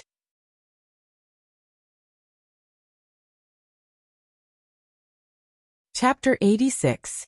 Please scan the QR code below to download the app for more exciting content.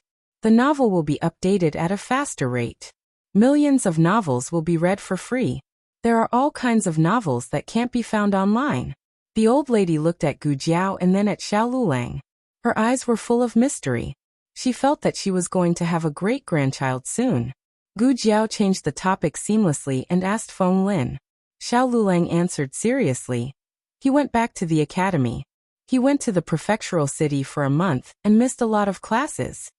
It was all thanks to Feng Lin this time. Gu Jiao would remember his kindness. While the two of them were talking, a few yellow chicks swaggered out. Xiao Luleng realized that he had started to raise chickens after leaving home for a month.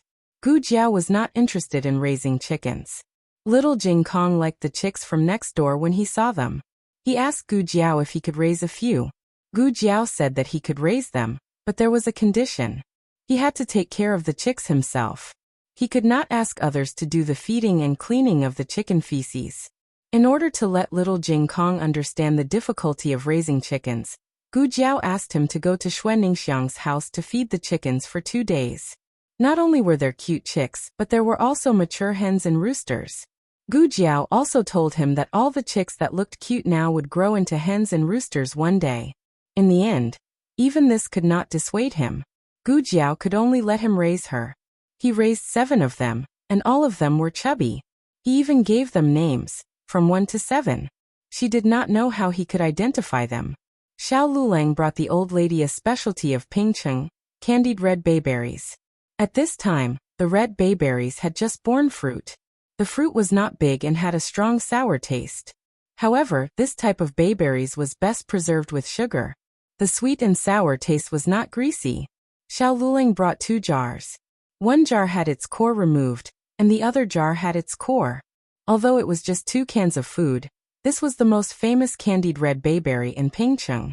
Since there were many students taking the exam, it was sold out almost every day as soon as it came out. Xiao Luleng went to line up in the middle of the night, and shivered in the cold wind for a long time. The old madam took out a seedless dried bayberry, and gave it to Gooden. Gooden was drooling. Gu Xiaoshan hadn't finished school yet. Xiao Luleng had also brought something for him. It was a complete set of wood-carving tools. The Zhao country had very strict control over iron. It was very difficult for ordinary people to buy such fine and complete ironware. Xiao Luleng had extorted money from Governor Luo to buy it. He watched as Xiao Yolong's bag deflated. Little Jing Kong walked his little chick. He didn't seem to care, but he glanced at Xiao Liulong's bag from time to time. Gu Jiao noticed his strange behavior and asked, Jing Kong, are you also looking forward to your gift? I'm not. Little Jing Kong turned his head away proudly. Bad brother-in-law would not buy him a gift. Xiao Lulang saw the little guy's awkwardness. They were already on bad terms. After being separated for more than a month, they could not even be considered distant. Xiao Lulang took out a burr puzzle from the bag. It's okay if you don't want it. I'll give it to Gooden. No. Little Jing Kong jumped down from the chair and snatched the burr puzzle. He's small. He can't play with it. Gooden looked at his little brother blankly. He didn't understand what had happened. Finally, it was Gu Jiao's. It was a very exquisite brocade box. Just by looking at the box, one could tell that it was expensive. Gu Jiao thought to herself and measured the length of the brocade box. Was it a hairpin? It was such an expensive box. It should be a silver hairpin at least. Silver hairpins were rare in the countryside. Most of them were wooden hairpins. The more extravagant ones were copper hairpins. Silver hairpins could only be bought by wealthy families. They would only be willing to wear them on very important days. Of course, the most important thing was that if a man gave a woman a hairpin, it would mean something unspeakable. Gu Jiao's face was full of, I love it, I love it, I love it. Click. Xiao Lulang opened the brocade box. It was not a hairpin, but a writing brush. Gu Jiao was dumbfounded. Xiao Lulang said, Your handwriting is not good. Other than the way you hold the brush, it has something to do with the writing brush. This is a weasel hair brush made by a famous craftsman in Ping City. It's very suitable for your strength. He introduced her in a serious manner, but Gu Jiao was not in a good mood. Was the hairpin a hot potato? Why did he give her a writing brush? This was like giving a student who only wanted to spend money to play games a set of exam questions. How could she refuse? Seeing Gu Jiao trying to hold back her anger, old Madame Fu laughed so hard that her stomach hurt. There was a need that Lulang thought you needed. Gu Jiao hugged the weasel hairbrush, her face as black as charcoal. Then Xiao Lulang handed her a copper token with the words, Zhouji Bank, engraved on it. I've saved your household expenses in the bank. You can get it yourself if you need it. Xiao Lulang did not mention the exact amount, and Gu Jiao did not ask. She was still immersed in her emotions of being given a writing brush. What Gu Jiao did not know was that this weasel hair brush was more expensive than all the other gifts put together. It was not something that could be bought with money. Gu Jiao did not lose her temper for too long. She still remembered the important matter. Before leaving, Gu Jiao had told Feng Lin to keep an eye on Xiao Liulong's walking practice every day. Now she wanted to see the results. Gu Jiao and Xiao Lulang went to the west room to check on his ankle. The wound from the surgery was almost invisible. Gu Jiao reached out and pinched it. Does it still hurt? Xiao Lulang shook his head. It doesn't hurt anymore. It doesn't hurt at all? Gu Jiao raised her head and looked at him. He nodded. Yes. Gu Jiao pinched his calf again. It felt good. It seemed that Feng Lin did not slack off. The weakened muscles had basically recovered after 4 months of rehabilitation. In other words, Xiao Lulang did not have any weakness in his legs anymore. He still did not throw away his crutches. The biggest problem might be his psychological state. Gu Jiao had seen many similar cases in her previous life. Some people were afraid of getting injured again and overprotected themselves. However, most of these cases would gradually fade with the passage of time and get better. The other case was more complicated. The patient had a knot in his heart. If he could not untie it, he would continue to live in a state of injury to punish himself or to avoid something. While Gu Jiao was thinking, Xiao Lulang had already pulled down his trousers and walked out with his crutches. Gu Jiao looked at his cold and lonely back and couldn't help but be puzzled. What exactly had he experienced? The news that Xiao Lulang had passed the county-level exam quickly spread throughout the surrounding villages. As a big family in the village, the Gu family had also heard the news. They really did not expect that Xiao Lulang would be able to pass 2 exams in a row, and even pass the exam. He was clearly a bad student who almost failed to get into Tianxiang Academy. How did he pass the exam like Deshun? Also, Xiao Lulang was clearly more valuable than Gu Dashuan's rice. Otherwise, the rice given to Xiao Lulang would not be so much better than the rice given to Gu Das-hun. 2 exams, just one more to become a junior third scholar. At the dinner table, Gu Chonglu said enviously. Was he born unwilling to study? No. It was just that he could not study. Later on, he had 2 sons and hoped that they could study. However, the family could not afford to support those who were willing to study. The one who entered for free was Gu Xiaoshan. That disappointment. The Gu family did not know that it was not that Xiao Lulang could not pass the exam, but that he had given up on it. Everyone at the table had ugly expressions. The ugliest was Gu Das-hun. The Xiao Lulang that he had always looked down on had suddenly overtaken him. Gu Das-hun was unhappy. With Headmaster Li personally tutoring him, of course he improved a lot. In the month before the district exam, I saw Headmaster Li call him to Zhongzhengtang every day. He did not believe that Xiao Lulang had relied on his own abilities to soar. In terms of talent, Xiao Lulang was not as good as him. If he was the one being personally tutored by Headmaster Li, then he would definitely be able to achieve better results than Xiao Lulang. To put it bluntly, he lost in terms of resources. If it was in the past, the Gu family would definitely say a few words of jealousy toward Xiao Lulang. But tonight, no one said a word. This caused Gu Das-hun to frown slightly. He felt that the atmosphere in the family was different from before. Everyone looked like they had a lot on their minds, except for Gu Xiaoshan. It was not strange that he would think this way. After the Gu family failed in their attempt to woo the Marquis's daughter, Gu Jiao's matter was completely exposed. Marquis Gu did not even need to use any interrogation methods. He only needed to let Huang Zhong walk around the village, and he was able to get a clear picture of Gu Jiao's life since she was young. This was the legitimate bloodline of the Marquis's household. How could she be bullied like this? Wasn't this rubbing Marquis Gu's face on the ground? Marquis Gu's anger could be imagined. If not for Gu Jinyu and the third branch of the Gu family, Marquis Gu would have long captured this family and beaten them to death. But they could avoid the death penalty, but they could not escape punishment. Old Master Gu had reached the end of his career. This was the most wronged Old Master Gu had ever been. He had gone to the clan for a drink, and when he came back, his custody was gone. And it was his own wife, son, and daughter-in-law who had caused it to be gone. As for Gu Jinyu, Marquis Gu made the Gu family give up Gu Jinyu's custody, and vowed not to appear in front of Gu Jinyu for the rest of his life. In addition, Marquis Gu's lips were sealed. Not a single word was to be leaked. So the Gu family kept it a secret even from Gu Das-hun and Gu Xiaoshan. Gu Ershun had unintentionally eavesdropped and knew that Gu Jiao might have been the wrong child. But he did not know anything else. This was one of the reasons for the strange atmosphere. The second reason was that the womenfolk in the family had actually come to the table to eat. Gu Das-hun was not used to this. Gu Das-hun glanced at his sister, Gu Yue. He thought of something and said, Jianyang is so lucky to have married a scholar husband. His sister was not young anymore. Logically speaking, it was time to talk about marriage. If she married into a good family, it would be of help to him. Gu Yue lowered her head and ate without a word. Everyone thought, was Jianyang the lucky one? It was clearly that brat Xiao Lulang. Did he know who he was marrying? The Marquis family's daughter. This was really a good thing that fell from the sky. Speaking of this marriage, they had been careless. If they had known that the girl had such a background, they would not have married her off. If they kept her at home as a money tree, who knew how much benefits they could get from the Marquis family?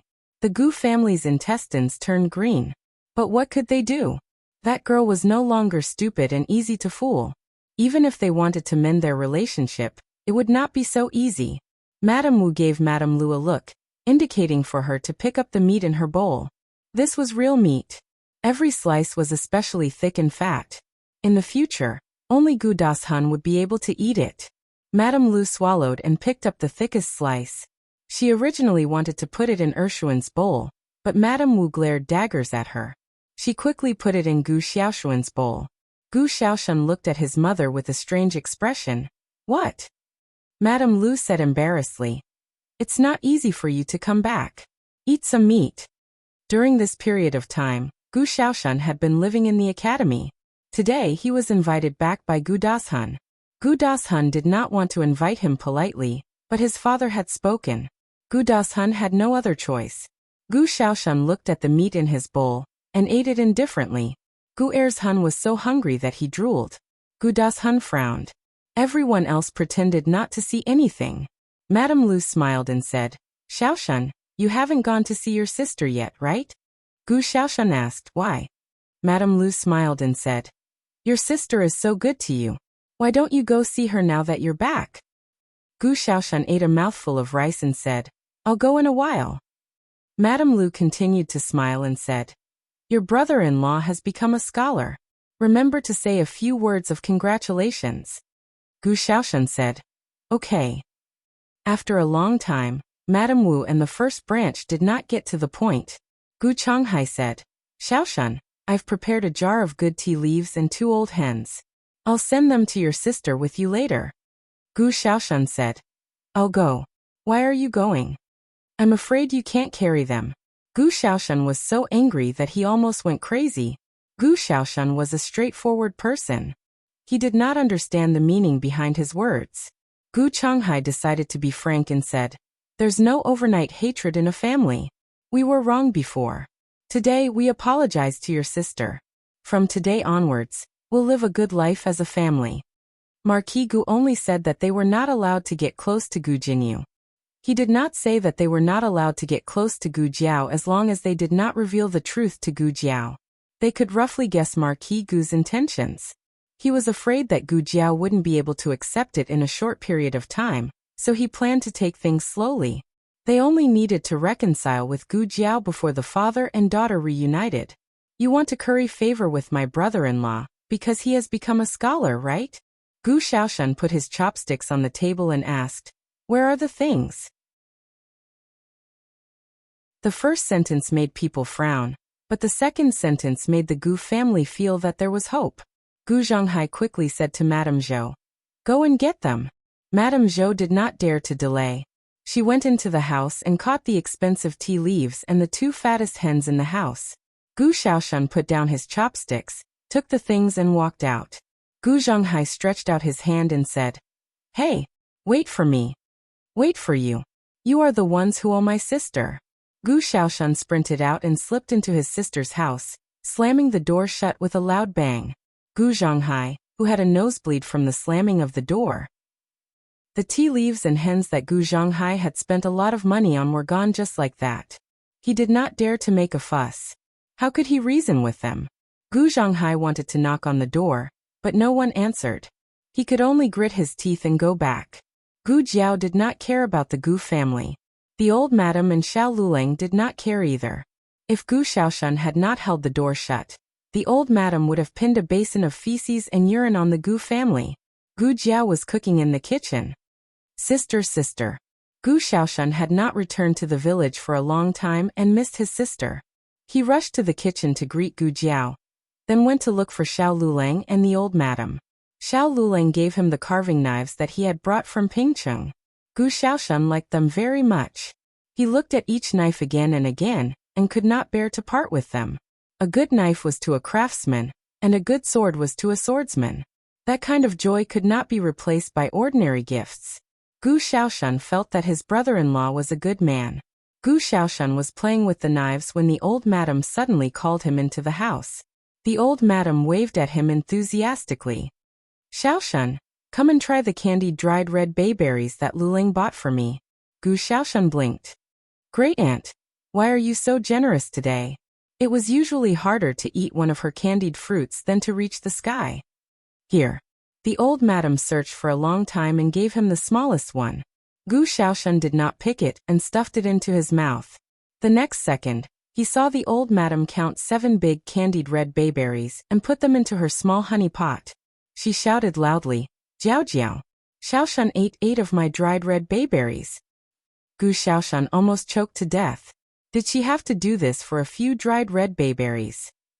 Gu Jiao controlled the old madam and allowed her to eat 3 bayberries a day at most. She could only eat 5 bayberries during the new year. She saved 7 in one go. It could be said that she had made a fortune. The old madam was very satisfied. She waved her hand and asked Gu Xiaoshan to do what he should do. Gu Shaoshan was dumbfounded. Did she make use of him just like that? Gu Shaoshan planned to look for little Jing Kong, but he found that the little guy had gone out. Little Jing Kong went out to walk the chicks. At first, he only walked in the backyard of his house. Gradually, he felt that the backyard was not safe enough, so he took the chicks out.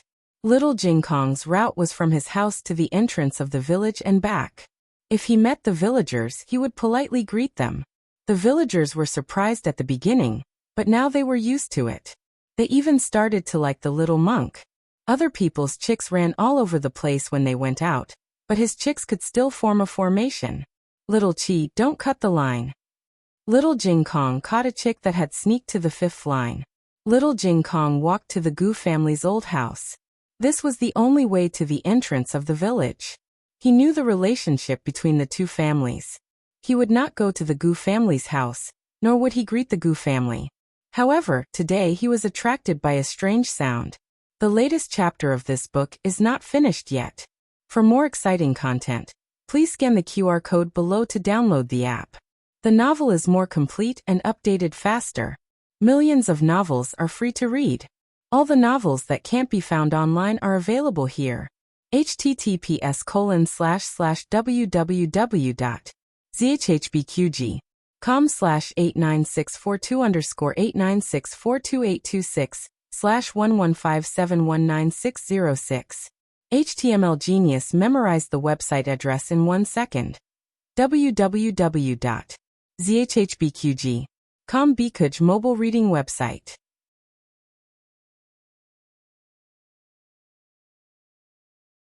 Chapter 87. Please scan the QR code below to download the app for more interesting content. Novels are updated faster. Millions of novels are free to read. Novels with content that can't be found online are available here. It sounded like a man's reading voice. It was intermittent. Every time he reached the same place, he would stop and start from the beginning. Little Jing Kong's OCD couldn't take it anymore. He walked over and saw Gu Dashun frowning under a big tree outside the Gu family's house. Little Jing Kong knew Gu Dashun, but he didn't talk to Gu Dashun before. He didn't understand why Gu Dashun didn't study at home, but came to read under a tree. The family was quarreling over the tea leaves and hens. The second branch blamed the first branch for coming up with a bad idea. The first branch blamed Gu Shaoshan for messing things up. Gu Dashun couldn't concentrate, so he came to the tree to find some peace and quiet. He didn't expect to find some words that he didn't know. Hide. This word is red hide. Little Jing Kong stood behind him and said while looking at the words in his book. Gu Dashun was shocked by the sudden childish voice. He turned around and looked at Little Jing Kong in surprise.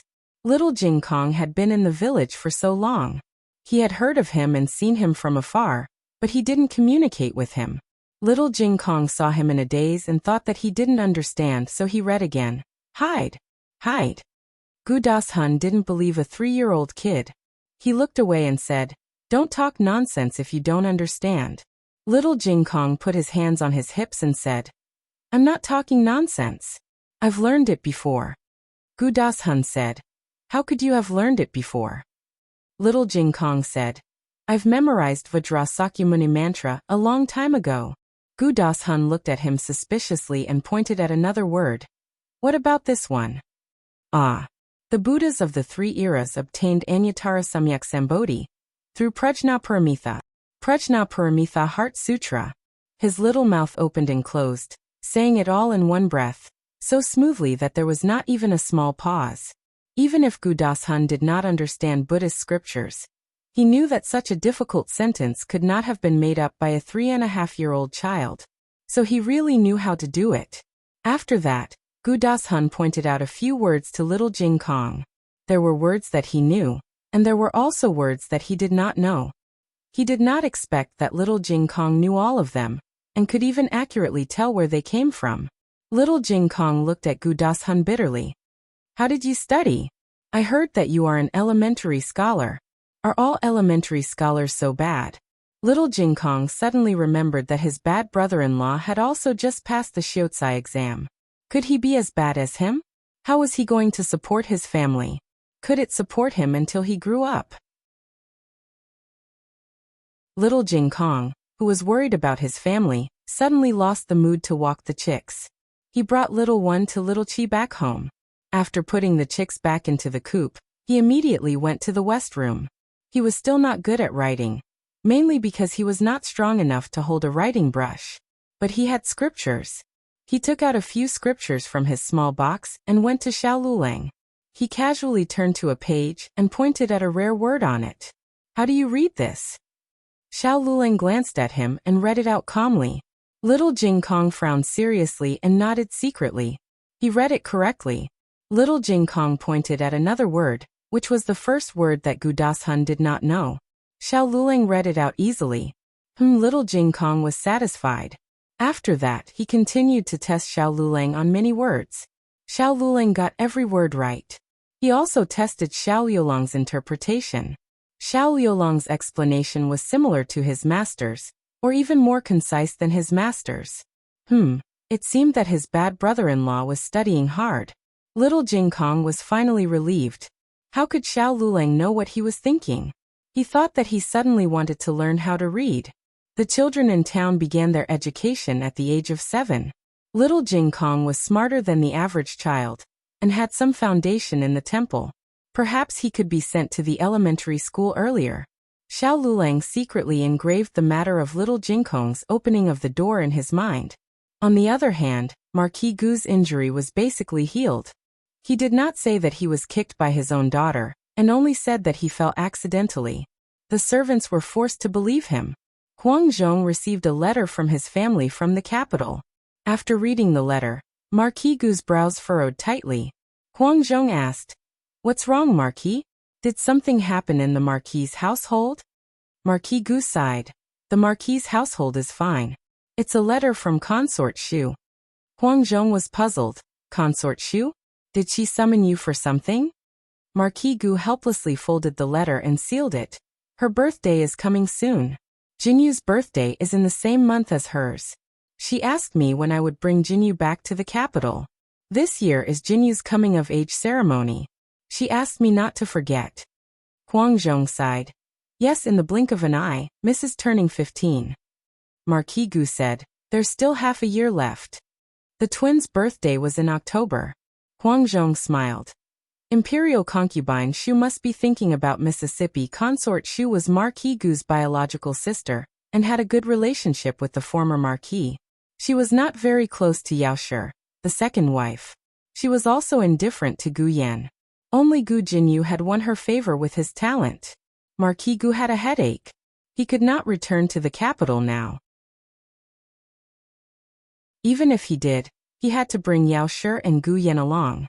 After all, it was Jinyu's coming-of-age ceremony. How could he not have his biological mother by his side? Moreover, he saw that Gu Yan's condition had improved greatly, and he could return to the capital with him. Then what about Miss? Huang Zhong was referring to Gu Jiao. "Of course she'll be brought along." Marquis Gu said. "So decisive? Are you asking for trouble?" Huang Zhong was stunned. "You're not going to do the blood test?" Marquis Gu exploded. "You have to be able to get it first. You're going to get it?" Huang Zhong shrunk his neck. "This subordinate doesn't dare." Marquis Gu frowned. "Yenner is so close to her. There can't be a mistake. As for the catalyst, Rejuvenation Hall's medicine is temporarily effective. There's no harm in delaying the catalyst for a few days." But what?" Huang Zhong asked. Marquis Gu pondered for a moment, then said, "That child grew up in the countryside and has bad habits. Her words and actions are not feminine at all. When she returns to the capital, she will be criticized. Before she returns, I have to find someone to teach her a lesson." Huang Zhong's eyes darted around. Did you skip a crucial step? For example, Miss herself might not be willing?" Marquis Gu flicked his wide sleeves. Is there any room for her not to be willing? This Marquis is her father. Who cares if she believes me or not? If this Marquis really wants to take her away, can she rebel?" Huang Zhong curled his lip. Then who was it that Miss hung on the tree? Marquis Gu was not puffing himself up at his own cost. The person he was most worried about right now was not Gu Jiao, but Yao Shi. He did not know how to speak to Yaoshi in order to minimize the impact on Yaoshi. "Where's Madame?" Marquis Gu asked. Huang Zhong recalled. "I think she's in the peony garden outside the hot springs. This subordinate saw Madame when I passed by." Yaoshi was indeed in the peony garden. After Gu Jinyu's peonies had been destroyed, Marquis Gu had people quickly bring over a few more. He also built a new courtyard for Gu Jinyu to use as a peony garden. This could be considered compensation for the loss of Gu Jinyu's servant, Yuru. Gu Jinyu and Yaoshi sat in the center of the peony garden playing chess. "Mother, it's your turn." Yaoshi was lost in thought. Gu Jinyu waved his hand in front of her eyes. "Mother, mother." Yaoshi returned to her senses and smiled apologetically. "Is it Mother's turn? Mother will see how to move." Gu Jinyu took the chess piece she had just picked up and warmly said, "You've been playing for a long time. You must be tired. Why don't you rest for a while and eat something?" Yaoshi nodded and had the servant girls remove the chessboard. She brought over a plate of freshly cut fruits and a box of osmanthus cakes that she had personally made. Gu Jinyu ate some fruits and also took a small bite of the osmanthus cake. Yaoshi could tell that she did not really want to eat. The reason was that Jinyu's aunt, consort Shu, had once said that eating too much desserts would make her fat. Ever since then, Jinyu had not touched sweet things. "Mother, your complexion has been good recently," Gu Jinyu said to Yaoshi with a smile. Yaoshi touched her cheek. Yes, after using Miss Gu's medicine, she felt much more relaxed. She could eat and sleep, and her mood was no longer so easily depressed. The only thing she could not understand was that she had been thinking about Miss Gu recently. She had been lost in thought just now. She should not have been so absent-minded when playing chess with her daughter. "Mother, wait a moment." Gu Jinyu put down the desserts in her hand and walked to a nearby room. She took a robe and draped it over Yaoshi. "The wind is strong. Be careful not to catch a cold." Her daughter was considerate, but Yaoshi did not deserve her daughter's consideration. No one knew that she had always had a secret in her heart. She had once hated Jinyu to the core. Ever since she gave birth, she had liked Guyan more than Jinyu. When she looked at the infant child, she always felt that she could not get close to him. When they were 3 years old, Guyan splashed a bowl of medicine on Jinyu. Jinyu was furious and rushed over to Guyan. She pushed Guyan to the ground and sat on Guyan's body. Guyan was pressed down so hard that he could not breathe. When she realized this, she walked over and roughly pulled Jinyu away, then gave her a slap. It was Guyan who had hit her first. It was normal for Jinyu to retaliate. Besides, they were only 3 years old. As a mother, she could have just separated the two children. There was no need to hit her. She still remembered Jinyu's shocked and hurt expression. Jinyu cried and called for her mother, but she did not feel sorry for her. Instead, she had an impulse to leave her behind. It had been so long since that incident. The two children had lost their memories of that time. She finally found her feelings for her daughter after interacting with them day after day. But every time she thought of this incident, she felt that she was not fit to be a mother. Everyone thought that her mental illness stemmed from her relationship with the Marquis and the public's criticism. But that was not the case. Every time she thought of how, as a mother, she did not love her own child and even thought of abandoning her child. She could not forgive herself. Jinyu was a perfect child. Even if she had hurt her in the past, she still respected her and was infinitely tolerant of her younger brother, who always bullied her. "Mother, why are you crying?" Gu Jinyu noticed Yaoshi's tears. Yaoshi wiped her tears and smiled bitterly. "Do you feel that all these years, Mother has not treated you well enough?" Gu Jinyu held Yaoshi's hand and solemnly said, "How could that be? Mother treats me very well, just like father and grandmother. You and younger brother are the people closest to daughter in the world. Daughter will love you all for the rest of her life." On the way back, Gu Jinyu was called away by a servant. Another pot of peonies had arrived. She had to inspect the goods. Yaoshi walked back to her courtyard alone, and did not let the servant girls follow her. When she passed by a fake mountain, Yaoshi heard the sound of an argument. "Do you not want to live anymore? How can you speak nonsense about this kind of thing? Be careful that someone hears and reports it to the Marquis and Madame." They will take your life. Aunt, I am not speaking nonsense. I heard it with my own ears. Yaoshe recognized the two voices. One was Granny Fong from her courtyard, and the other was Granny Fong's niece Cui Cui. Cui Cui was outside Marquis Gu's study, sweeping the floor. The sound of conversation continued, and Yaoshe stopped walking. You must have misheard. Granny Fong scolded. Cui Cui loudly said. I did not mishear. That is what the Marquis said. Our young miss was mistaken. She is not the Marquis and Madame's biological daughter. Yaoshe felt as if she had been hit in the head. She said in a daze. What did you say? Who was mistaken? Madam? Cui Cui and Granny Fong turned their heads and were both startled. Yaoshe walked in front of Cui Cui in a daze. Say what you just said again. What mistaken? What is not your biological daughter? Granny Fong quickly said. Madam, don't listen to her nonsense. Yaoshe sternly shouted. Shut your mouth. Yaoshe had a gentle personality, but even a rabbit would have a time when it was forced into a corner. Cui Cui lowered her head and stammered. Young miss was mistaken. She is not your and the Marquis daughter. The real young miss was wandering among the common people and grew up in a village. She was ugly and stupid and was often bullied. When the Marquis found her Yaoshe did not hear the rest of the words. She only felt her vision go dark and the world spin. Then her eyes closed and she fell heavily to the ground. The newest chapter of this book is not finished yet. For more exciting content, please scan the QR code below to download the app. The novel will be updated even faster. Millions of novels will be read for free. All the novels that cannot be found online will be available here.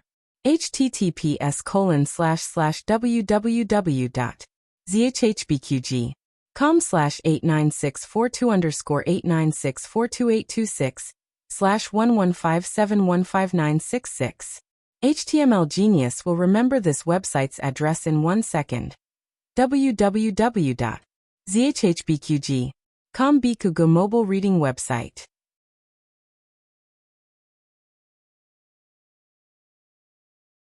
Chapter 88. The newest chapter of this book is not finished yet. For more exciting content, please scan the QR code below to download the app. Novels are updated even faster. Millions of novels are free to read. Novels with content that cannot be found online are all available here. In the study, Marquis Gu was hesitating on how to speak to Yaoshe when he heard a servant report that Yaoshe had fainted. Yaoshe had been recuperating and had been living in the small courtyard. She would only come to visit Gu Yan and Gu Jinyu every day. When Marquis Gu arrived at the small courtyard, Yaoshe had already been placed on the bed by Granny Fong and Cui Cui. Granny Fong had caught a cold in the past few days and was not present to serve. Granny Fong had taken care of the matters in the courtyard and had personally gone to invite the imperial physician. Marquis Gu looked at the unconscious Yaoshe and then at the shivering maidservants in the room. His face sank. Who served the madam today? The two maidservants fell to their knees. One of them cried. This servant also does not know what happened. When this servant returned to the courtyard, the madam had already fainted in her room. Marquis Gu sternly said, How did you serve the madam? You actually let the madam stay in the courtyard alone? The other maidservant also sobbed. Marquis, please spare us. The madam usually does not like people following her. This servant did not dare to disobey. A group of useless people. While Marquis Gu was venting his anger, Granny Fong had brought the imperial physician over. The two were about to bow to Marquis Gu when he waved his hand. No need, quickly treat the madam. Yes. The imperial physician carried a medicine box and walked forward. He placed a silk handkerchief on Yaoshe's wrist and began to take her pulse. To be honest, the imperial physician was not optimistic about Yaoshe's condition. Yaoshe did not seem to have any serious illness, but her body had been exhausted long ago. She also had a mental illness and could not take any provocation. If it was serious, she could have hallucinations and go crazy, doing something irreversible. Marquis Gu was afraid of such a situation, so he had been hesitant to tell the truth. The imperial physician took her pulse for a long time this time. So long that Marquis Gu broke out in a cold sweat. How is it, Imperial Physician Chen? He anxiously asked. Granny Fong also looked nervously at Imperial Physician Chen. Imperial Physician Chen furrowed his brows thoughtfully and took Yao Shi's pulse again. Strange, very strange. Marquis Gu hurriedly said, "What's so strange about it? Is Madame's condition serious?" Imperial Physician Chen shook his head. "It's not serious." Yao Shi's body had always been very weak, and she could not be stimulated. Normally, when she fainted, it would be very dangerous. However, Yao Shi's pulse was steadier than expected. That was why he felt strange. "What medicine has Madame been taking recently?" the Imperial Physician asked. Marquis Gu looked at Nanny Fong. Granny Fong was stunned and said, "Isn't it the medicine that you prescribed?" Imperial Physician Chen said, "Take it away and let me have a look." Granny Fong arrived in front of the dressing table and opened Yao Shi's medicine box. She took out the small bottles and jars of medicine that Yao Shi had been taking every day and handed them to the Imperial Physician. The small medicine bottle was filled with white pills, colorless and odorless. Imperial Physician Chen had never seen this kind of medicine before. Inside the medicine jar were small bottles of granules. Imperial Physician Chen had never seen this kind of medicine before, but he could smell the familiar scent of traditional Chinese medicine. He could vaguely make out the scent of ginseng, jujube, poria cocos, cinnamon, asparagus, and ripe rehmannia. "Medicine can be made like this?" Imperial Physician Chen muttered. He had only seen medicine made into pills, but had never seen medicine made into tablets or granules. Especially those white pills, he could not identify the ingredients at all. Where did these medicines come from? Imperial Physician Chen asked. Granny Fong looked at Imperial Physician Chen in shock. "Didn't you prescribe them?" Imperial Physician Chen said, "I have never prescribed these medicines." Marquis Gu's cold gaze fell on Granny Fong. "When did Madame start taking these medicines?" Granny Fong hurriedly explained. "As for the specifics, this servant can't remember. It's been a while. Madame had never been willing to take medicine properly before. When she suddenly started taking them, this servant thought that Madame had finally listened to Imperial Physician Chen's advice." "Was it these medicines that caused Madame to faint?" Marquis Gu asked Imperial Physician Chen. Imperial Physician Chen said in a low voice, "It's hard to say. The calming medicine in the medicine jar should not cause any harm to the body. As for the other type of medicine, I have never seen it before, so I don't dare to say anything." Marquis Gu looked coldly at Granny Fong. "Who gave these things to Madame?" Granny Fong said with a pale face. "This servant is also not sure. Although this servant serves Madame, Granny Fong serves Madame the most." Granny Fong had gone to recuperate and was not in the mountain villa. Marquis Gu clenched his fists and said, "Send someone to call Granny Fong here." Imperial Physician Chen thought for a moment and said, "Marquis, don't worry. Madame's pulse is better than before. Perhaps these two medicines are harmless to Madame." Marquis Gu said coldly, "Then how do you explain Madame's sudden coma?" This Imperial Physician Chen could not explain. "Madame should wake up soon. We will know the truth when we ask her later." Granny Fong lowered her head and clenched her fists. Imperial Physician Chen wrote a prescription, and Granny Fong took the prescription to the mountain villa's pharmacy to get the medicine.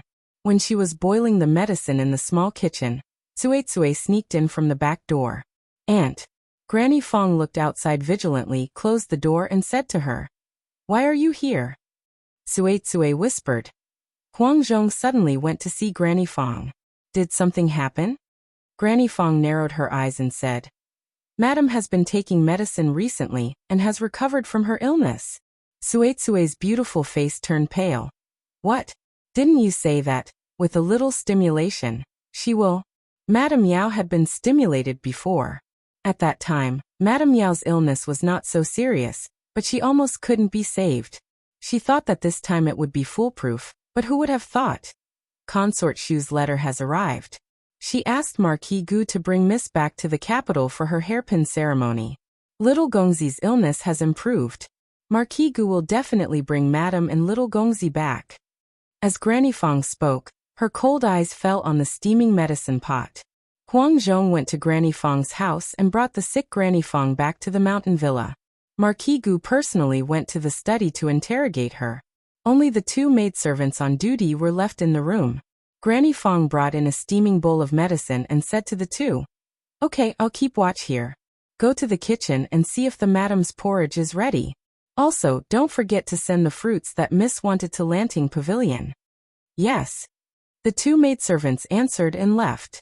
Without a third person in the room, the silence was somewhat frightening. Granny Fong held the bowl of medicine and walked step by step to the bed. She looked down at Madame Yao, who was sleeping peacefully, and said disdainfully, "Madam, don't blame this servant. If you want to blame someone for not wanting you to return to the manor." Granny Fong pried open Madame Yao's chin and poured the medicine into her mouth spoonful by spoonful. Today was the day of Huichun Hall's follow-up examination for Gu Yan. The second boss had something to do and didn't come. Instead, Gu Jiao and the old doctor came. The two were directly brought to Gu Yan's courtyard by Yuya. Gu Yan's current condition was very stable. As long as he continued to take medicine, it wouldn't be a problem for him to live for another 2 or 3 years. The little dog's injuries had also recovered.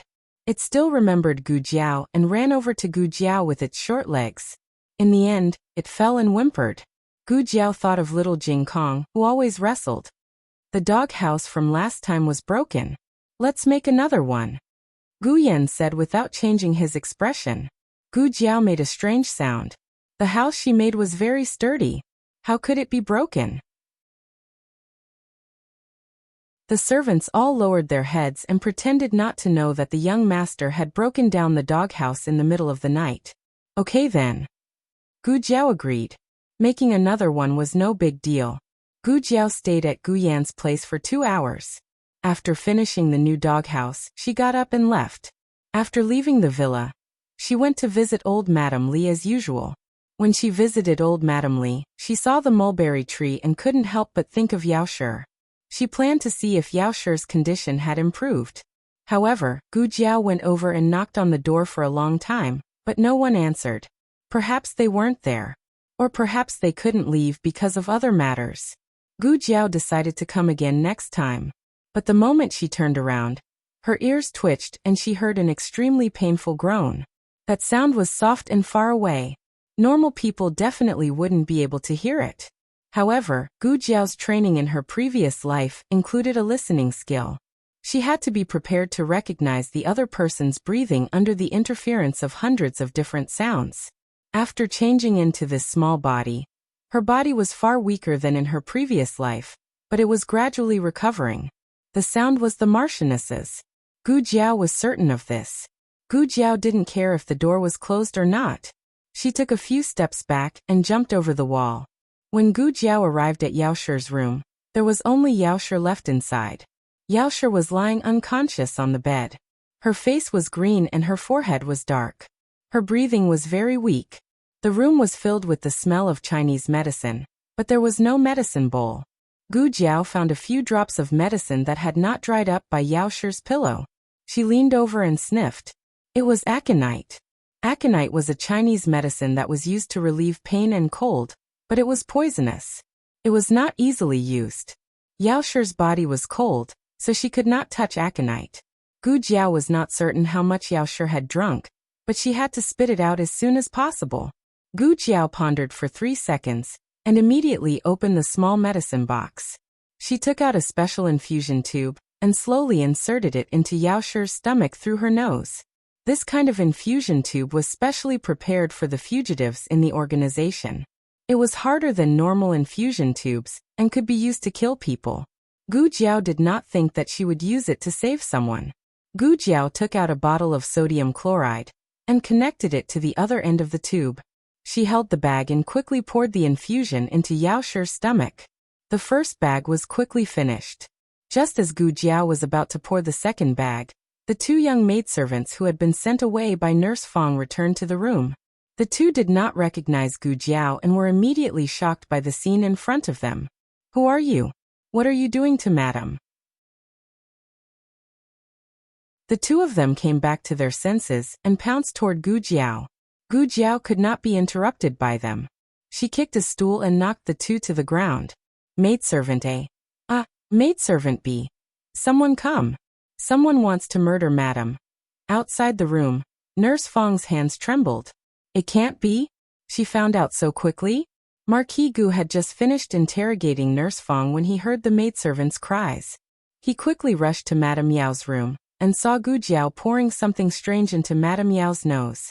When he left, Madame Yao's complexion was still normal, but now it was blue and black, as if she had been poisoned. This girl. Could it be that she was trying to poison her own mother? Marquis Gu was burning with anger and walked over with a murderous look. Stop! Gu Jiao ignored him and increased the pressure of the infusion. Marquis Gu saw that not only did she not listen, but she also increased the pressure. He was so angry that he pulled out the whip at his waist and fiercely whipped Gu Jiao's thin and small back. With a crack, the whip landed on Gu Jiao's back. This was not an ordinary whip. It was a military whip used for executions. Gu Jiao still did not let go of Madame Yao. Marquis Gu angrily gritted his teeth and reached out to grab Gu Jiao. Gu Jiao looked over with a cold gaze. If you don't want her to die, then get out of my way. Marquis Gu was shocked by her murderous gaze. The last drop of infusion was poured in. Gu Jiao pulled out the infusion tube and helped Madame Yao up. She pried open Madame Yao's mouth and used her finger to check her throat. In the next second, Madame Yao's body trembled, and she spat out the medicine and the infusion. After spitting it out, Madame Yao's complexion was no longer blue and she could breathe with some strength. At the same time, Imperial Physician Chen also arrived. He had just gone to give the Marquis Madam a pill. Why did it seem like the Marquis Madam had died in just a short while? Isn't this the little medicine boy from Rejuvenation Hall? He recognized Gu Jiao. Gu Jiao did not speak. She calmly stood up and put away her small medicine box. Imperial Physician Chen finished checking Madame Yao's pulse and frowned. How did Madame get poisoned by aconite? Marquis Gu frowned. Imperial Physician Chen looked at Gu Jiao, and then looked at the medicine on the ground. He could more or less guess what had happened. Fortunately, Marquis had this little medicine boy help Madame vomit. Otherwise, Madame Yao would have lost her life. I really did not think that a little medicine boy from Rejuvenation Hall would be so powerful. Marquis Gu did not hear the rest of the words. His mind was filled with the whip he had just given her. He did not say that he had used 100% of his strength, but he had used at least 80%. Stubborn girl, can't you speak properly? Must you take the whip? Marquis Gu would never admit that he had hit her wrongly. It was clearly because she did not explain herself that he had misunderstood. But why did he feel a little unconfident? Marquis Gu looked at Gu Jiao with a guilty conscience. He was about to say something, but Gu Jiao had already carried the small medicine box and left with an expressionless face. The wind of late spring was very warm, but her back was cold. The newest chapter of this book is not finished yet. For more exciting content, please scan the QR code below to download the app. Novels are updated even faster. Millions of novels are free to read. Novels with content that cannot be found online are all available here. https://www.zhbqg.com/89642_896428266/115685803. HTML Genius memorized this website's address in 1 second. www.zhbqg.com Bikugo mobile reading website.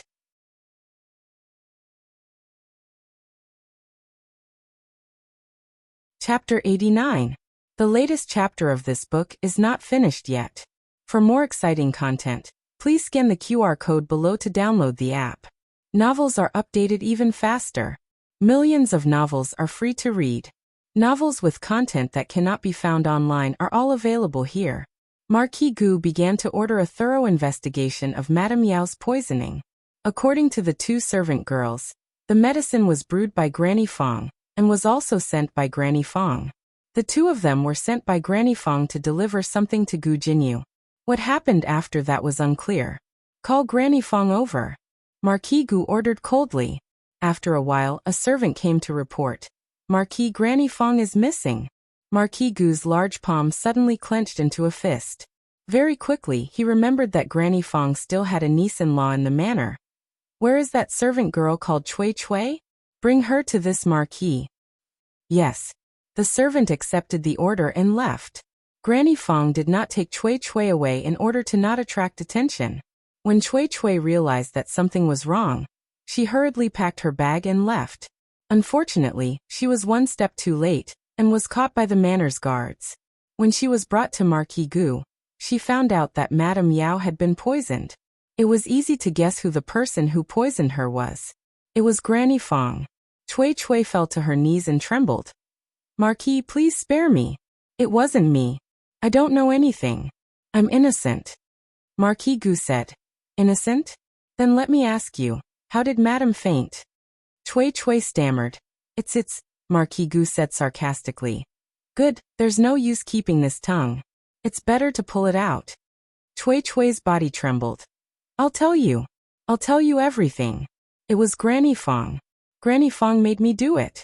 She made me tell Madame what I overheard on purpose. Marquis Gu's heart tightened. What did you say? Cui Cui said fearfully. I said, Miss is not her biological child. She was swapped. Bastard. Marquis Gu was so angry that he smashed the teacup beside him. Cui Cui's entire body was crawling on the broken pieces of the teacup. Her hands were bleeding, but she did not dare to move an inch. Master, please spare my life. It was Mama Fong who forced me. Marquis Gu was worried that this would happen, so he never dared to tell Yao Shi the truth. He would rather not acknowledge that child for the rest of his life than have anything happen to Yao Shi. However, he had been careful and had allowed the two lowly maids to reveal the truth. He said sternly, Madame treated her well. Why would she do that? Cui Cui sobbed. I don't know. Auntie. No. It was Granny Fong. She ordered me to do things. She never allowed me to ask for the reason. I don't know why she wanted to frame Madame. If I didn't listen to her, she would let her nephew beat me to death. Marquis, please judge clearly. This servant is telling the truth. Ah, you listen to her more than you listen to this Marquis and Madame. What? Her words are imperial edicts? At this point, how could Marquis Gu not see that Cui Cui's words were half true and half false? It was true that Granny Fong had ordered her, but her wild ambition was even more true. If she did not covet the benefits that Granny Fong had promised her, why would she work for Granny Fong? It seemed that she would not be able to get anything out of her. Marquis Gu waved his hand in disgust. Drag her out and beat her to death. Marquis, please spare my life. Marquis, please spare. The guards did not give her a chance to beat around the bush. They directly used a rag to gag her mouth and dragged her out to be executed. The guards of the villa split into 4 groups to catch Granny Fong. When the sky turned dark, they finally found Granny Fong's tracks. Unfortunately, Granny Fong had already hanged herself on a tree. Dead. In the study, Marquis Gu's face turned cold. Huang Zhong was a martial artist. He was not smart when it came to fighting and scheming. However, when it came to examining corpses, he had stayed in piles of corpses before, and had seen countless deaths. How could he not see that Granny Fong had been hung on a tree after she had breathed her last? Marquis Gu's expression was grave. So, she had someone kill her to silence her? Huang Zhong did not dare to say that she had been killed, but he was sure that Granny Fong was killed by him. Marquis Gu was silent for a long time. This Marquis knows. These days strengthen the villa's security. Other than Granny Fong, everyone else is dismissed. Yes. Marquis Gu went to Madame Yao's room. Granny Fong, who was sick, was guarding the room.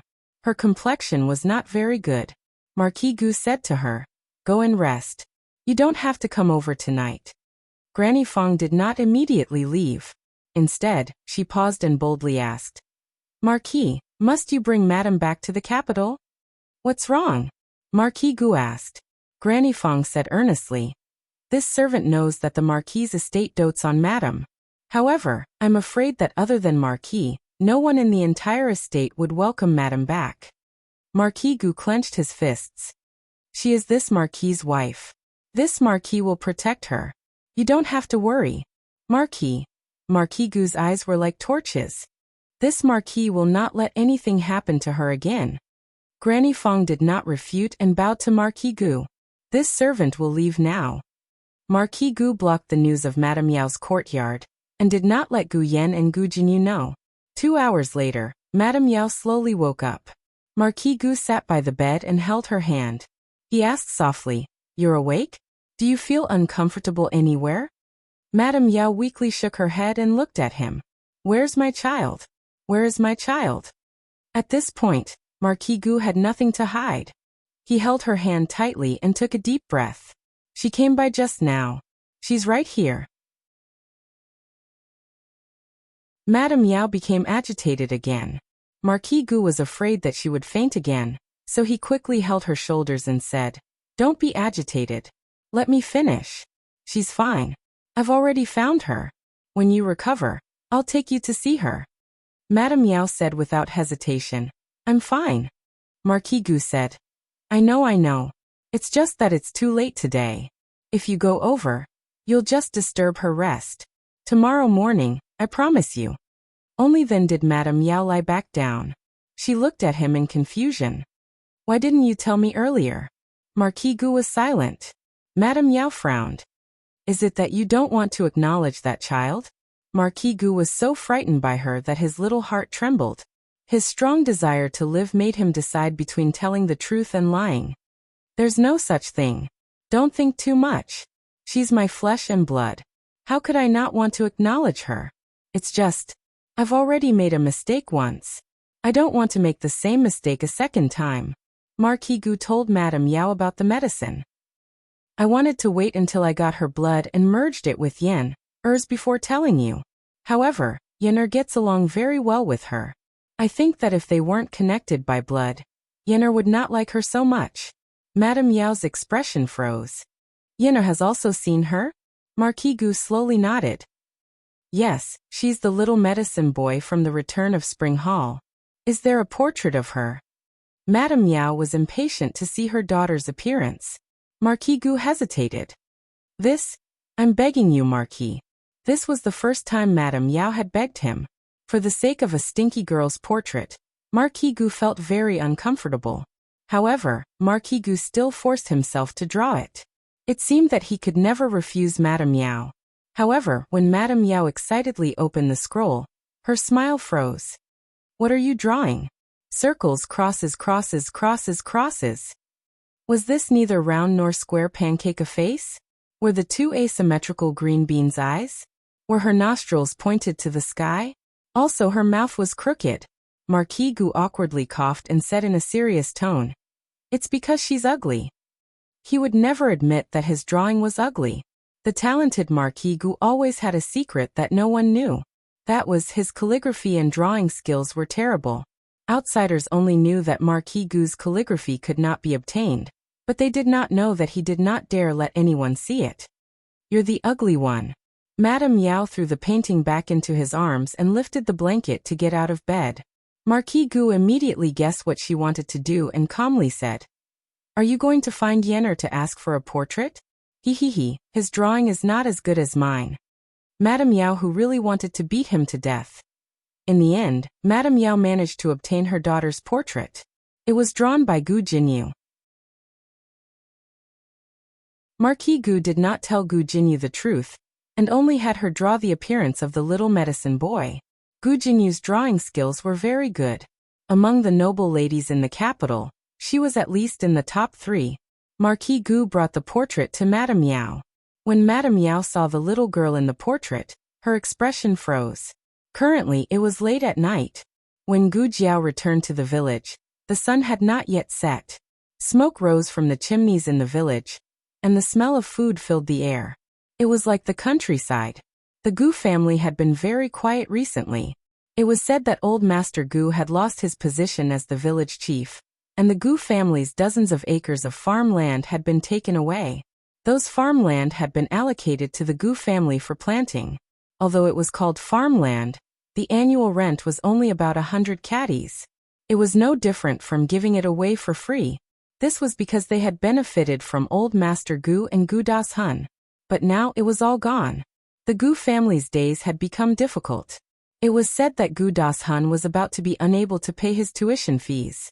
However, this had nothing to do with Gu Jiao. Gu Jiao could not be bothered with them.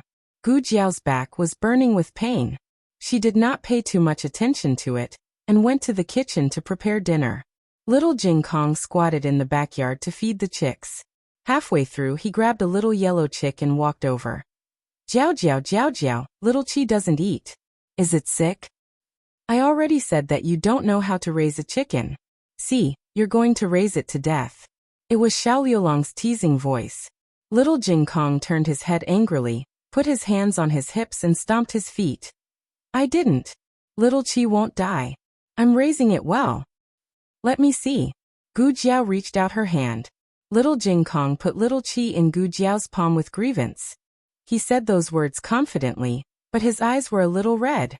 It was obvious that this little guy was really worried that Little Chi would die because of him. Gu Jiao touched Little Chick's belly and smiled. It's full. It can't eat anymore. Ha! Little Jing Kong looked at Little Chick with his big black eyes. He scratched his head and asked with a bitter face, Little Chi, did you steal food again? Little Chick. Gee. Little Jing Kong took back Little Chick, stuck out his tongue at his bad brother-in-law, and put Little Chi back into the chicken coop. Xiao Lulang looked at him with amusement, then his gaze fell on Gu Jiao's face. He found that her face was paler than usual. Dinner is ready. Let's eat, Gu Jiao said. Xiao Lulang paused. Okay. Gu Jiao did not have a good appetite during dinner. Little Jing Kong held the bowl and chopsticks and asked her, Jiao Jiao, are you full too? Xiao Lulang looked at her with a complicated expression. Old Mrs. Han also looked at her. Gu Xiaoshan also looked up and said in surprise, Sister, why do you look so pale? Are you sick? Little Jing Kong put down the bowl and chopsticks, got up and stood on the stool. Nonsense. Jiao Jiao won't get sick. I'm not sick. Indeed, she was not sick. She was probably injured. It was painful, but she was used to this kind of pain in her previous life, so she did not take it to heart. She had forgotten that this body had a weak foundation, so how could it withstand a single whip from a general? At night, Gu Jiao's condition worsened.